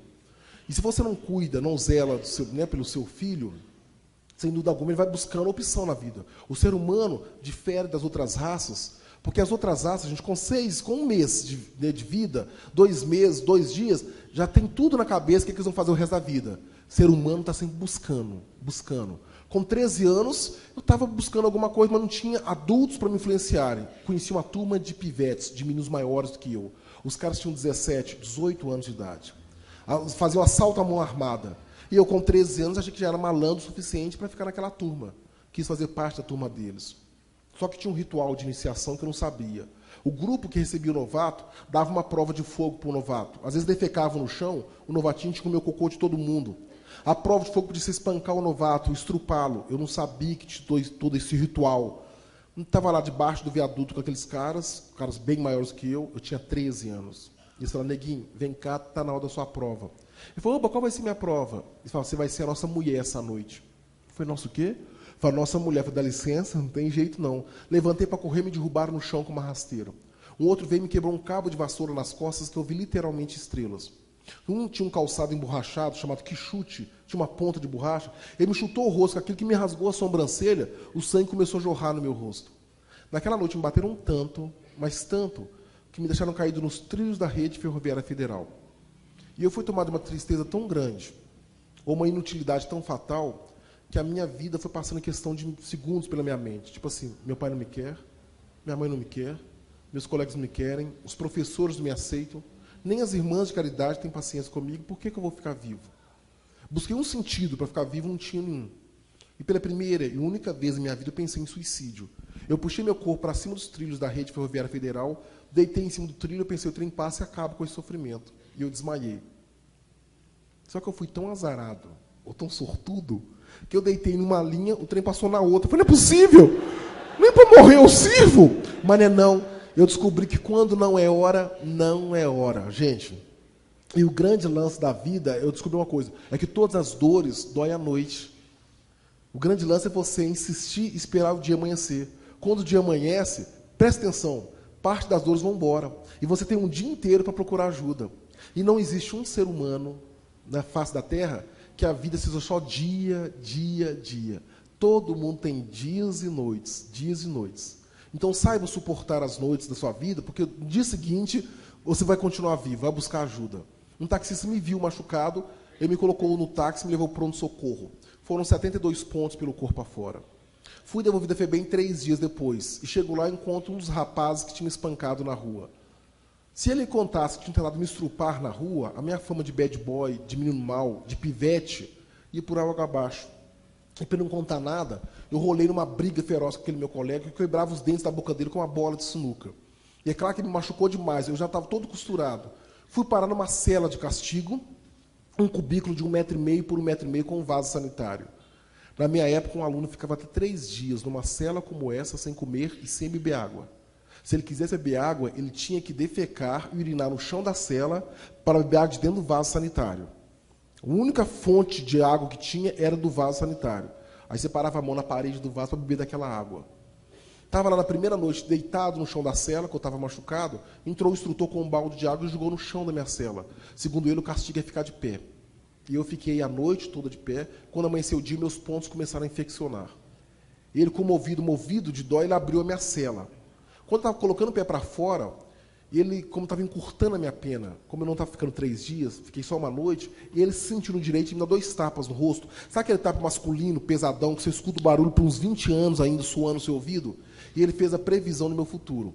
Primeiro, ele mandou que eu agradecesse aquele tapa. Que se a gente castigar um menino quando é pequeno, quando o menino cresce, ele fica com medo de apanhar e não faz mais coisa errada. E a outra coisa é que ele me deu um pão com manteiga, que foi o pão mais amargo que eu comi na minha vida, porque ele começou a falar que tinha 30 anos de experiência naquela área, e meninos como eu iam morrer cedo. E ele sabia que eu ia virar marginal, que eu seria assaltante e estrupador. E falava comigo, escreve, estou te falando, você não vai ser outra coisa na sua vida, daqui a pouco você está matando, roubando, estrupando. Ele falou tantas vezes aquilo, né, e eu senti tudo em câmera lenta, ou seja, aquele cara me batia, me dava um pão com manteiga e falava, marginal, assaltante, não tem futuro. Eu falei, daqui a pouco eu vou matar, eu vou roubar, eu vou estuprar. Meia hora depois, estava eu desesperado, pulando aquele muro outra vez. Mas quando eu caí do outro lado, o muro tinha 3 metros de altura, mais grade. Eu caio e me esborracho no chão, me doeu tanto o corpo e o espírito, que pela primeira vez eu me senti insuflado de uma coisa tão estranha. Sabe? Eu me senti o lobo mau da história dos 3 porquinhos. Eu senti que a minha palavra tinha uma força para derrubar aquela parede da FEBEM. Então eu olhei para a parede e sentindo que saía aquele jato para derrubar a parede, eu falei, eu não volto mais nesse lugar, chega de sofrer.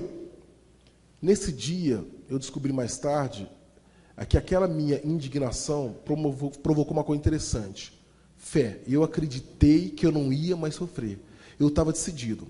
E quando você tem fé, você decide uma coisa. Ou você leva a sua fé para uma coisa otimista ou para uma coisa pessimista. Porque com a fé você é capaz de matar. Sabe? Ou também é capaz de salvar uma vida. Eu falei, eu não volto mais aqui. Chega de sofrer.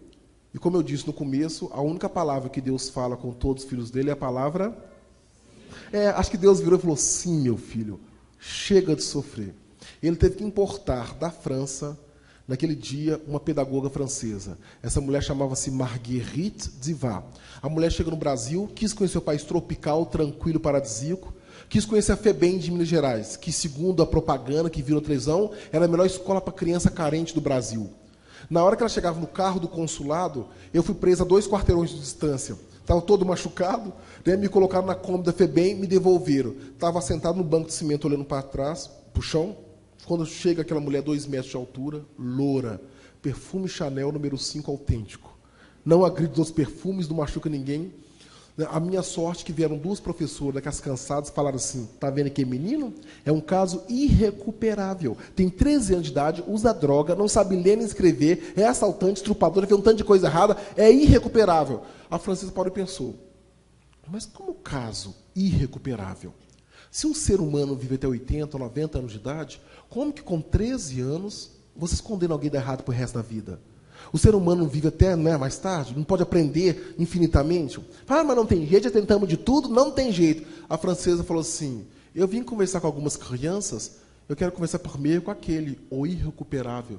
O pessoal deixa de ser bobo, veio de longe para falar com aquela porcaria.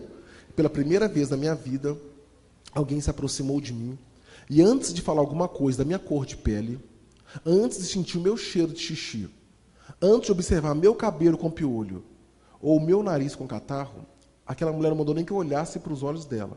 Eu estava olhando para o chão, sentado no banco, quando chega aquela mulher, coloca a mão no joelho, olha nos meus olhos, ela me sorriu com os olhos. Ninguém nunca tinha... Ela me sorriu com os olhos e falou assim, com licença, por favor, eu gostaria de conversar com você. Gente, pela primeira vez alguém falava com licença e por favor. Eu falei, gente, coitada, até a língua presa, vai falar tudo errado. Ela falou, não, eu não falei errado, é que eu moro no lugar onde todo mundo vai falar assim como eu. Ele falou, que nem na colônia de leprosos, quem tem lepra fica lá trancado. Ela falou, não, não é lepra, não, é que eu moro do outro lado da terra, é que a terra é redonda, fica terra redonda, senhora. Já andei esse nunca vi redondo, que redondo é esse? Achei que a mulher fosse louca. Fugi aquele dia mesmo da FEBEM. 3 dias depois, estava eu na rua, quem eu vejo me chamando? Roberto! Roberto! Está lembrado de mim? Foi lá vem a doida francesa, falar que a terra é redonda, que ela mora não sei aonde. Eu vi que ela tinha, gente, uma correntinha de ouro no braço. Rouba, se for ouro, eu vou roubar e comprar um pão com salame. Lá fui eu para dar o bote na correntinha, mas quando eu cheguei perto dela, em vez dela esconder o ouro, como todo mundo fazia quando eu chegava perto, né? Disfarçava, ela ficou passando na minha cara. Ui, aquele dia você fugiu. E eu assim. Eu falei, não deve ser ouro, não. Porque o que é valioso, todo mundo esconde. O que é fuleiro, todo mundo mostra. Deve ser uma porcaria. Gente, era ouro mesmo. Só que ela tinha uma outra noção, uma outra medida de valor. Ele falou, aquele dia você fugiu da FEBEM, lá me pensei uma escola tão bom, foi tão bom. Eles mostraram a cela para a senhora. Ela falou, cela? Que cela? A senhora não viu pau de arara, não? Ela, pau de arara? O que é pau de arara? Aí eu descrevi o que era a FEBEM que eu frequentava. E pela primeira vez da minha vida, gente, alguém me ouviu. Quando eu terminei, ela estava comovida e falou assim, Roberto, eu poderia falar com você, vai com Deus, siga o seu caminho, Deus te ama, eu não vou me envolver, que não é meu problema. Mas será que eu, enquanto pessoa, conseguiria voltar para a minha casa, colocar minha cabeça no travesseiro? Será que eu conseguiria dormir tranquilamente, fingindo de conta que eu não ouvi a sua história, ou que eu não posso fazer nada para te ajudar? Eu falei, essa mulher está ficando doida. Ela falou, olha, vou ficar 1 semana em Belo Horizonte. Você gostaria de ficar 1 semana comigo no meu casa? Eu quero gravar uma entrevista para mostrar no meu país. Eu falei, morar com a senhora 1 semana? Ela, sim. Rouba, agora que eu vou roubar tudo que eu tenho direito da casa dela. Sabe o que eu pensei em roubá-la, gente? Olha por quê. Tudo tem um motivo, tá? A primeira vez, quando eu fui adotado da FEBEM, eu tinha 8 anos de idade. Um casal me tirou da FEBEM e disseram que eu seria adotado.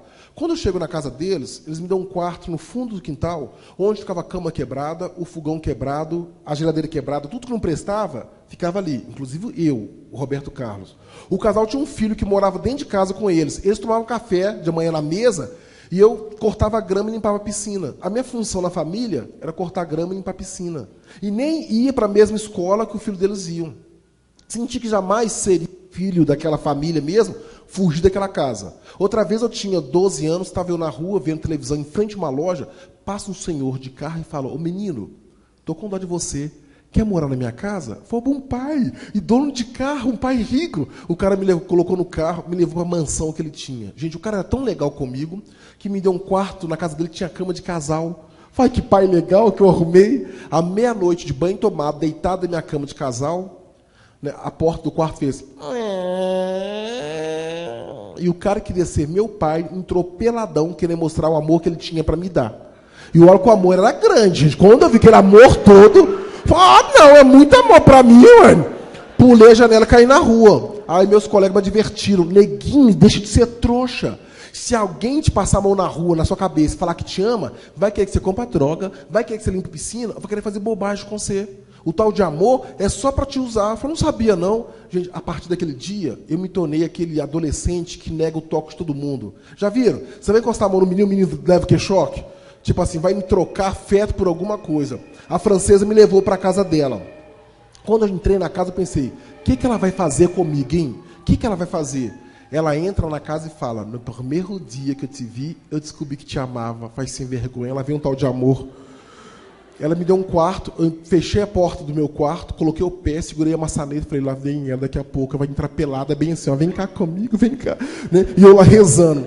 Ela vem e bate, Roberto, você tomou banho? Eu falei, não senhora, eu estou fedendo ainda, o que foi? Eu falei, calma, só queria que você fizesse um lanche comigo na mesa do jantar. Eu falei, pronto, vai ser em cima da mesa. Quando eu chego, gente, na sala do jantar, em cima da mesa tinha pão, bolo, biscoito, refrigerante, suco, mais de 20 qualidades de pão e biscoito. Tudo o que tinha de comer naquela casa, ela colocou em cima da mesa. Até arroz e feijão. Ao contrário das outras casas que eu entrava, o pessoal trancava as portas, fechava a gaveta, prateleira com medo de mim. Tudo que tinha, ela colocou em cima da mesa. Aí eu perdi a curiosidade, né? Falei, para que esse tanto de comida? Ela falou, para você comer. Eu falei, tem dinheiro não. Ela falou, não precisa pagar, é de graça. Sentei na mesa. Enquanto eu comia, de tudo estava em cima da mesa, gente, ela comia um cachinho de uva com garfo e faca. Quando eu acabei de comer, eu fiz aquilo que seria a coisa mais normal de se fazer na FEBEM. Acaba de comer e... Gente, eu aprendi isso na FEBEM, fora de brincadeira. Para mim, até uma certa idade, isso era a coisa mais normal de se fazer. Toda vez que eu acabava de comer na FEBEM, eu dava um arroto, e a professora, em vez de me corrigir, ela só gritava, ó seu porco! Então eu fui crescendo ouvindo isso. Quando alguém acaba de comer, dá um arroto e alguém grita, ô porco. E se você ouvir alguém arrotando, grita, ô sua porca! Né? Alguma coisa assim. Eu dei um arroto esperando que ela me cumprimentasse. Ela não cumprimentou, não. Falei, não ouviu meu super arroto? Mas ela vai sentir isso aqui, ó. Sabe aquele pum terrorista? O pum terrorista, vou explicar para vocês. Isso é ciência. O pum terrorista é cheio de antraz. Se você respirar, você morre asfixiado. Se você não respirar, morre sufocado.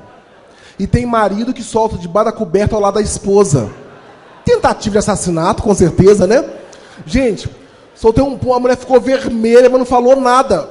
Eu falei, não vai falar nada? Não é possível. Mas eu vou falar mal dela, vai me bater. Eu falei, dona, só parece retardada, mongolóide, débil mental. Ela deu uma gargalhada. Falou, Roberto, desculpa se eu pareço louca. É que eu falar uma língua diferente. Eu falo francês. Falta de francês não existe não, minha senhora. Ela falou, não existe? Tudo que você quiser saber no meu língua, você me perguntar, qu'est-ce que c'est? Falei, qu'est-ce que c'est? Falei, tá bem. Qu'est-ce que c'est, dona? Ela falou, c'est une fleur. É uma flor. Falei, fleur, flor, né? Eu mostrei a janela. Dona, qu'est-ce que c'est? C'est une fenêtre. Janela. Dona, qu'est-ce que c'est? C'est un pantalon. É uma calça. Qu'est-ce que c'est? C'est une chaussure. É um sapato. Vou pegar essa mulher agora. Truncar a sílaba tônica inconscientemente e colocar a variante ariarie. Hã? Ah, minha burra não entendeu nada, meu Deus do céu. Aí começamos a trocar. Eu ensinava a língua do ariarie, ela me ensinava o tal de francês. Gente, em vez de ficar um dia na casa dela, uma semana, foi ficando 2 semanas, 3 semanas, 4 semanas. E quando você oportuniza um ser humano adequadamente, você começa a transformá-lo. A coisa mais interessante é que no final da primeira semana eu pensei, essa mulher é tão legal comigo, se ela mandar embora, eu vou roubar só a videocassete e a televisão dela. Né? Porque, não vou levar tudo não, tudo é sacanagem, né? Ela é muito legal. No outro dia, eu vou levar só a televisão da coitada, que ela é muito boa comigo. Quando eu assustei, eu não queria roubar nada daquela mulher. E estava tomando conta da casa dela. E se alguém entrar lá em casa e rouba alguma coisa da coitada? Até a faxineira ficava tomando conta. Dona, o que você está varrendo aí? Abre a perna, mão na parede, vou dar uma geral. Ô, que negócio é esse? Eu sou faxineiro, sou ladrona. Não, falei, não vai roubar nada aqui não, viu? Eu estou tomando conta da casa. Gente, no terceiro mês de convivência, eu já achava que tinha nascido no país errado, na hora errada. Para mim, eu tinha nascido na França, quando era pequeno, fui raptado lá, me trouxeram para esse país chamado Brasil, né, onde aqui eu era um infrator, né, um beligerante, e agora estava encontrando com as minhas raízes. No final de um ano de convivência, eu já estava em estado de graça, aí veio a bomba.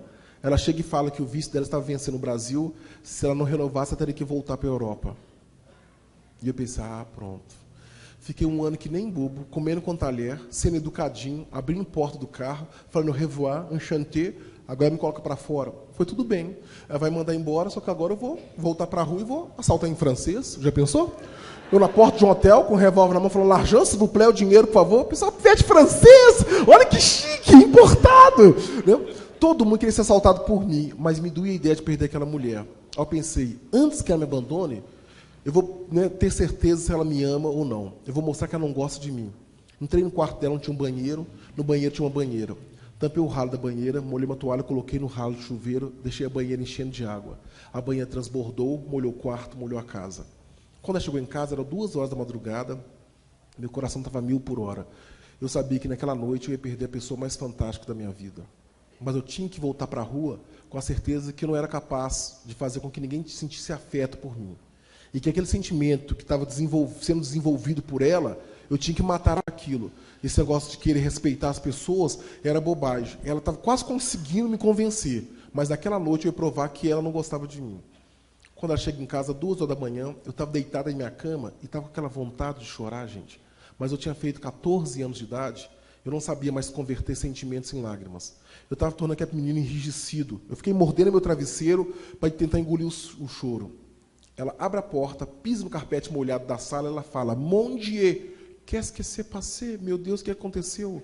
Ela foi subindo a escadaria, pisando molhado. Eu pensei que ela fosse direto no meu quarto, arrombando a porta. Só que ela foi no quarto dela, fechou a torneira da banheira, estampou o ralo, deve ter contado até 10 ou até 1000. Pensei, já sei. Pegou aquela faca grandona, está molhando a faca. Ela vai entrar com a faca na mão. Vai derrubar a porta, só que não derrubou a porta. Ela bateu. Roberto, toi, tu dormes? Você está dormindo? Aí eu levantei como se fosse um anjinho, né? Oh, madame, vous avez arrivé, a senhora chegou. Ela, eu abro a porta, ela entra sério no meu quarto com a mão para trás. Eu podia jurar, de tão nervoso que eu estava vendo a ponta de uma faca aqui subindo. Foi estar segurando uma faca aqui. Aí sentei na cama para facilitar o golpe, né? Tipo assim, dá o golpe, cai em cima da cama, né? Aí estou lá sentado, ela fala assim, Roberto, olha aqui nos meus olhos. Eu falo, não tô afim de olhar para a cara de ninguém, não. Eu falei, Roberto, você passou um ano morando comigo, usando um livro na testa, para aprender a olhar as pessoas nos olhos, esqueceu como se faz isso? Eu falei, não estou afim de olhar para a cara de ninguém. Olha que técnica fantástica dessa mulher, gente. Ela traz o problema para ela, como se ela fosse o problema. E quando você traz o problema para o seu lado, as pessoas se tornam solidárias para querer te ajudar. Ela falou, Roberto, desculpa, se eu te peço para olhar para meus olhos, é que o problema está comigo. Eu é que não consigo conversar com as pessoas sem olhar nos olhos dela. Eu só consigo falar o que eu penso quando eu vejo o olho da pessoa. Eu pensar, se o problema está com ela, então, eu vou ajudar a coitadinha, eu vou olhar para a cara dela, né? Ô, mulher problemática essa mulher, gente. Olhei para os olhos dela. Ainda bem que ela insistiu, gente. Porque quando eu olhei para os olhos dela, eu tive uma pena tão grande que eu pude perceber que o mesmo olho avermelhado, cheio de lágrimas que eu tinha, ela também tinha. O mesmo nó na garganta que me sufocava o choro e a lágrima, ela também tinha. E pela primeira vez, eu pude perceber que alguém estava sendo cúmplice do meu sentimento, ou que alguém sentia o que eu sentia. E eu pensei, como é que eu posso ser miserável, como é que eu posso ser carrasco com alguém que está sentindo a mesma coisa que eu? E ela falou, Roberto, você esqueceu a torneira da banheira aberta? Ela molhou todo o meu quarto, molhou toda a casa, inundou tudo. Você esqueceu, Roberto, a torneira aberta? Aí eu tomei coragem e falei, não, senhora, Eu não esqueci, não. Eu fiz foi de propósito mesmo. Tipo assim, bate agora e prova que a senhora não gosta de mim. Eu esperei vir aquele tapa. Mas como disse, gente, essa mulher era uma mulher extraordinária. Ela simplesmente tirou a mão de trás das costas, a mão dela estava vazia. Ela me deu um abraço. Sabe aquele abraço de mãe? Ou de alguém que te ama realmente? E eu tentei negar o abraço dela, mas ela me travou no abraço. Ela começou a chorar e falou assim: ô menino danado, o que eu preciso fazer para te provar que eu te amo? Me ensina, pelo amor de Deus. O que eu faço para te convencer que eu amo você? Naquela hora, gente, eu senti que nó rompendo aqui na minha garganta, e eu que não chorava há 7 anos, abri a boca e comecei a chorar. E quando ela viu a lágrima escorrendo, eu falei: Roberto, que coisa linda, você está chorando. A gente só chora quando se fragiliza. A gente só chora quando percebe que é capaz de amar alguém e fazer com que as pessoas nos amem também. E fica, que adianta? Eu gosto da senhora, mas a senhora vai embora. Ela não vai embora, não. Eu consegui renovar o visto no passaporte, vou continuar morando aqui no Brasil. Mas e agora? Eu molhei a casa da senhora todinha. Ela falou: liga não, amanhã você enxuga minha casa que eu te ajudo. Naquela noite, ela me ensinou o que vinha a ser a tal pedagogia do amor. É muito fácil. O aluno que mais tumultua, o filho mais bagunceiro, o mais levado, não é o que mais precisa do seu carinho, do seu afeto, da sua atenção? Assim como os problemas mais sérios da sua cidade são aqueles que mais merecem a dedicação de vocês. Porque se você vai passando por cima dos seus filhos que têm problema, dos seus alunos complicados, dos problemas da cidade, esses problemas continuam vivos ainda e vão se tornando cada vez maiores. E a pedagogia do amor é dedicar o tempo necessário até solucionar esse problema. Porque se você investir adequadamente, se você tratar com a devida, aquilo que é um caso problema pode surpreender de uma maneira positiva. Graças àquela mulher, eu aprendi a ler e escrever em 6 meses, primeiro em francês, na língua dela, depois em português, na nossa língua. No ano seguinte, um processo chamado aceleração de aprendizado, terminava o meu primário. No ano seguinte, meu primeiro grau. Ela me levou para a França quando eu tinha 16 anos de idade. Voltei para o Brasil, fiquei lá de 16 até 20 anos, 19 anos e meio. Lá eu fiz o meu segundo grau. Voltei para o Brasil com 20 anos. E quando cheguei aqui, ela encontrou meu pai e minha mãe. E eu tinha uma pergunta: por que um pai e uma mãe colocam um filho assim tão bonitinho que nem eu, tão educadinho na tal de FEBEM? Ela me deu o endereço, precisei de um mês para trabalhar a ideia de que eu tivesse uma família. Quando eu chego naquela favela, embora eu estivesse subindo armado simbolicamente, tá? Eu, tipo assim, quando me encontrar com a minha família, eu vou jogar na cara deles que eu não preciso mais deles, né? Eu estava todo travado. Mas quando eu chego naquela favela, as minhas pedras começaram a cair. Porque eu fui ver a miséria que eu tinha nascido, aquela água de esgoto descer na rua, os moradores, alguns eu conhecia, não sabia o nome, mas sabia quem eram. E quando cheguei naquele barraco, caí nos pedaços, eu vi de costas num tanque uma mulher lavando roupa, eu sabia quem era aquela mulher. O meu coração, gente, chegou a 2 batimentos por minuto, porque eu fiquei completamente sem fôlego, minha perna tremia, eu não sabia se corria, se chorava, e eu descobri que coração de mãe é a coisa mais fantástica que Deus colocou na face da terra, porque a minha mãe sentiu a minha chegada de costas, praticamente 14 anos depois. Eu tinha 6 anos de idade quando saí daquela favela, dando tchau para todo mundo, né? Estava agora com 20 anos, e minha mãe lavando roupa, ela sentiu a minha chegada. Porque ela foi parando de lavar roupa assim, no tanque, sentiu que alguém estava observando, e ela começou a buscar. E quando o olho dela cruzou com o meu, sem que eu falasse uma palavra, minha mãe me reconheceu na hora. E na hora ela começou a chorar, já estava chorando, ela me abriu um sorriso do tamanho do sol e veio caminhando para o meu lado. E eu tentando correr, sem falar alguma coisa, fiquei parado, aquela coisa assim. Só que ela para, a meio metro de mim, eu pensei que ela fosse me dar aquele abraço, né? Ela não, coloca a mão no meu nariz e fala assim: Roberto Carlos. A tal mulher da FEBEM, a dona assistente social, falou que os meninos só saem de lá quando eles viram médica, advogado, dentista. Quem que foi que se virou, pelo amor de Deus, depois você está aqui uma hora dessa? Eu falei: mãe, eu estou estudando para ser professor, mãe. Eu vou ser pedagogo. Eu falei: ainda bem que deu certo, graças a Deus. Eu sabia que eu ia ser alguém na vida, meu filho. Aí minha mãe me abraçou. Naquela hora, a minha última pedra caiu no chão. Porque eu descobri que um pai e uma mãe só abrem mão de um filho para colocá-lo em qualquer creche, em qualquer escola, em qualquer instituição, porque acreditam muito nos profissionais que estão lá dentro. É por acreditar que aqueles profissionais podem fazer alguma coisa pelos filhos que eles não fariam, que eles são capazes de entregá-los, né, a essas instituições. Trabalhei legal com a minha família. A francesa, infelizmente, faleceu quando eu tinha 21 anos de idade. Ela teve um aneurisma cerebral. E um dia eu resolvi fazer meu estágio de pedagogia, sabe aonde? Na FEBEM. E quando eu volto para a FEBEM na condição de estagiário, eu acho que eu vi uns 8 funcionários da minha época pular o muro com medo de mim. Ele voltou! Ele vai vingar! Né? Eu falei, não, gente, eu sou professor agora. Não! Eles acreditavam que o ser humano podia mudar. E quando viram que eu tinha mudado, que eu era agora pedagogo, gente, como é duro para algumas pessoas perceber que passaram uma vida toda equivocados, condenando as pessoas, falando que não tinha jeito, que eles tinham razão, e quando me viam passar, eu vi que eles tremiam sem aquela coisa toda, né? Bem, mas um dia Deus escreveu certo por linhas tortas. Estava eu lá, apareceu um menino de 9 anos de idade, pivete, malandro, cheirador de cola, um caso irrecuperável. Aquele realmente não tinha jeito. Tudo bem, uma semana depois, estava fazendo compra no supermercado, quem eu vejo assaltando as bolsas das mulheres passando na rua? Aquele caso irrecuperável.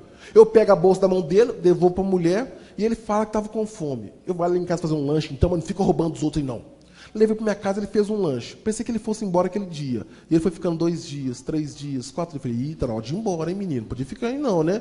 Ele foi ficando, até que um dia eu fui comunicar ao juiz de menor que eu cometi uma imprudência. Como educador da FEBEM, eu jamais poderia tirar um menino da rua e levar para minha casa. O juiz concordou. Como é que você faz uma coisa dessa? Pega o menino na rua e leva para sua casa. Daqui a pouco todo mundo vai fazer isso, vai acabar com aquela FEBEM maravilhosa, aquela instituição fantástica que nós temos. Foi, pois é, me disse, eu errei. Né? Ele falou, como é que chama esse menino? Eu falei, Alexandre Batista. Eu, Deus me livre, guarde. Meu filho, isso é o capeta em pessoa. Deus criou a FEBEM, o capeta que é o Alexandre Batista. Isso aí, nossa, já levou 2 irmãs de caridade ao infarto do miocárdio. Isso aí não tem jeito. Está na sua casa? Então pode ficar para você. Aqui, a tua autorização é seu, pode levar. Eu fui para devolver o menino, voltei com um termo de guarda. Gente, eu comia no bandejão da minha faculdade. Depois ia para o meu estágio. Esse menino fazia lanchinho com R$1 que eu dava por dia para ele. Eu pensei, vou comprar pelo menos um fogão para cozinhar em casa. Quando o fogão chega na minha casa, ele liga para o trabalho e fala, ô velho, o fogão que o senhor comprou chegou, tem 6 bocas, a gente roda o botão, o trem acende sozinho. Eu até comprei uma galinha para fazer nosso primeiro almoço. Vem almoçar em casa. Eu falei, olha só, gente, segundo o prontuário aqui do Alexandre, é pivete, malandro, irrecuperável, não tem jeito, vai morrer cedo. Mas ninguém escreveu que ele sabe cozinhar. Viu? Pelo menos uma coisa positiva, vou colocar no prontuário dele. Estava lá escrevendo, né? Sabe cozinhar. Então, o telefone tocou outra vez. Falei, o que foi? Ô, velho, é eu outra vez. Só liguei para te perguntar uma coisa.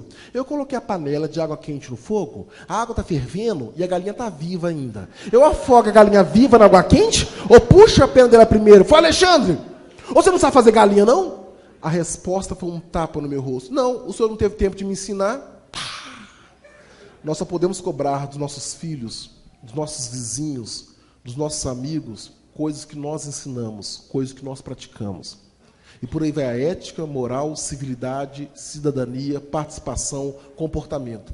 Só depois que você pratica que você pode realmente cobrar. Então faz uma coisa, Alexandre, amarra a galinha no pé da mesa e vai comer na padaria, que à noite eu te ensino a fazer a galinha.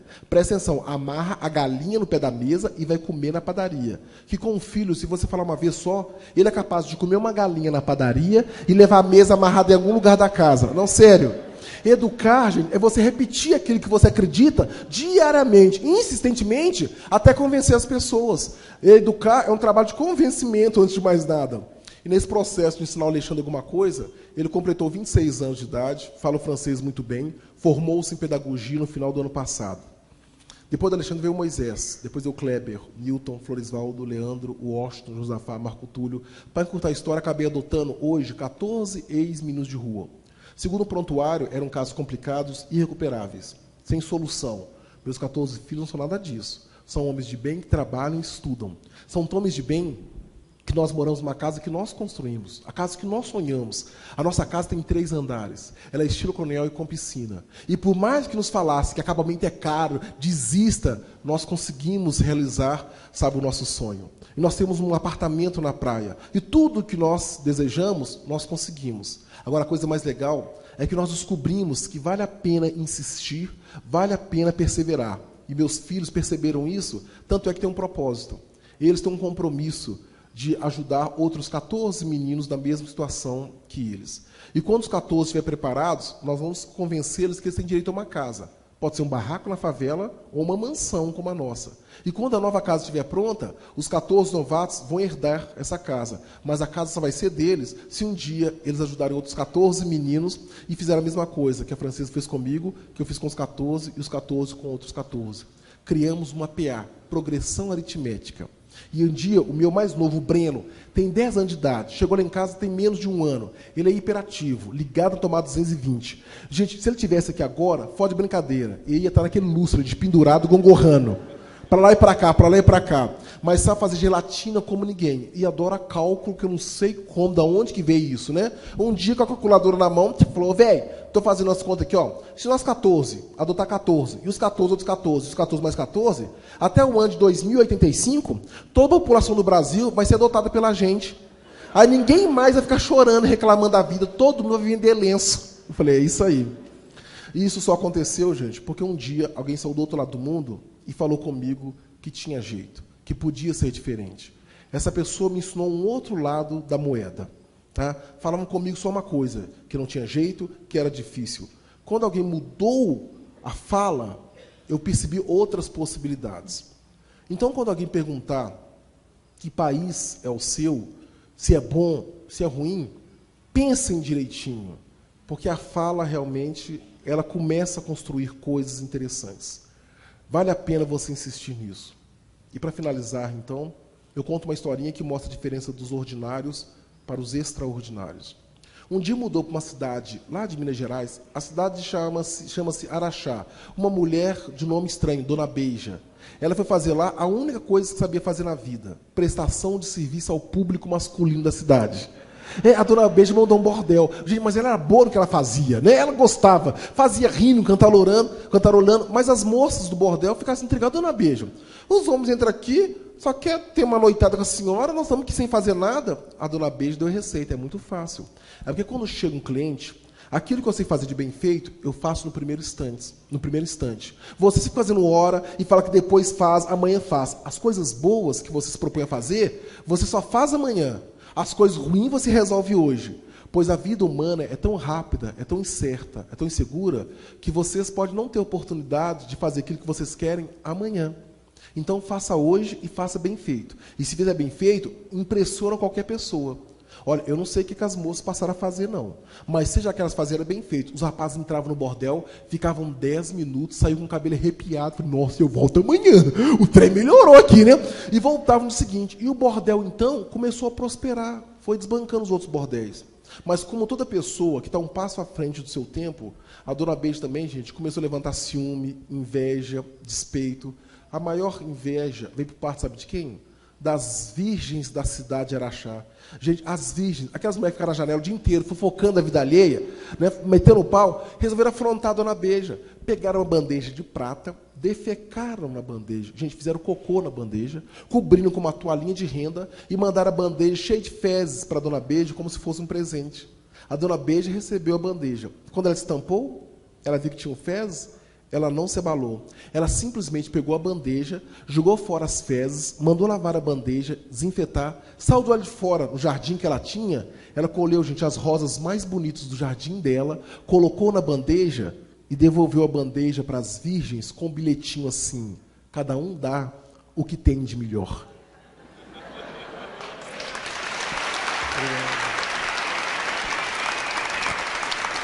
Obrigado, gente. Muito obrigado. Obrigado. Pessoal, só para rápido agradecimento, a Prefeitura Municipal, na pessoa, né, do nosso prefeito, ao pessoal também da Faculdade Facate, né, os alunos da Pedagogia e Administração que estão aí prestigiando, a população de Tupã que aqui veio. E para finalizar, uma última coisinha. Vocês estão lembrados quantos minutos eu pedi a vocês de atenção? Vocês me deram, se eu não me engano, aproximadamente 1h40 do tempo de vocês. Sem perceber, vocês se tornaram pessoas extraordinárias. Sabe por quê? Desculpe falar, mas com raríssimas exceções, quando eu entrei por aqui, a maioria de vocês, para mim, eram pessoas simples, comuns, ordinários. Para mim, vocês não fediam nem cheiravam. Nunca tinham feito nada por mim. Mas aí eu pedi 5 minutos. E vocês me deram quase que 2 horas do tempo de vocês. Vocês me deram extra. E a diferença do ordinário para o extraordinário está no algo mais que a gente faz chamado extra. Toda vez que você faz um algo mais, você se torna uma pessoa extraordinária. Viu como é que Tupã pode mudar? Com pessoas extraordinárias como vocês. Muito obrigado por vocês serem extraordinários. Obrigado mesmo.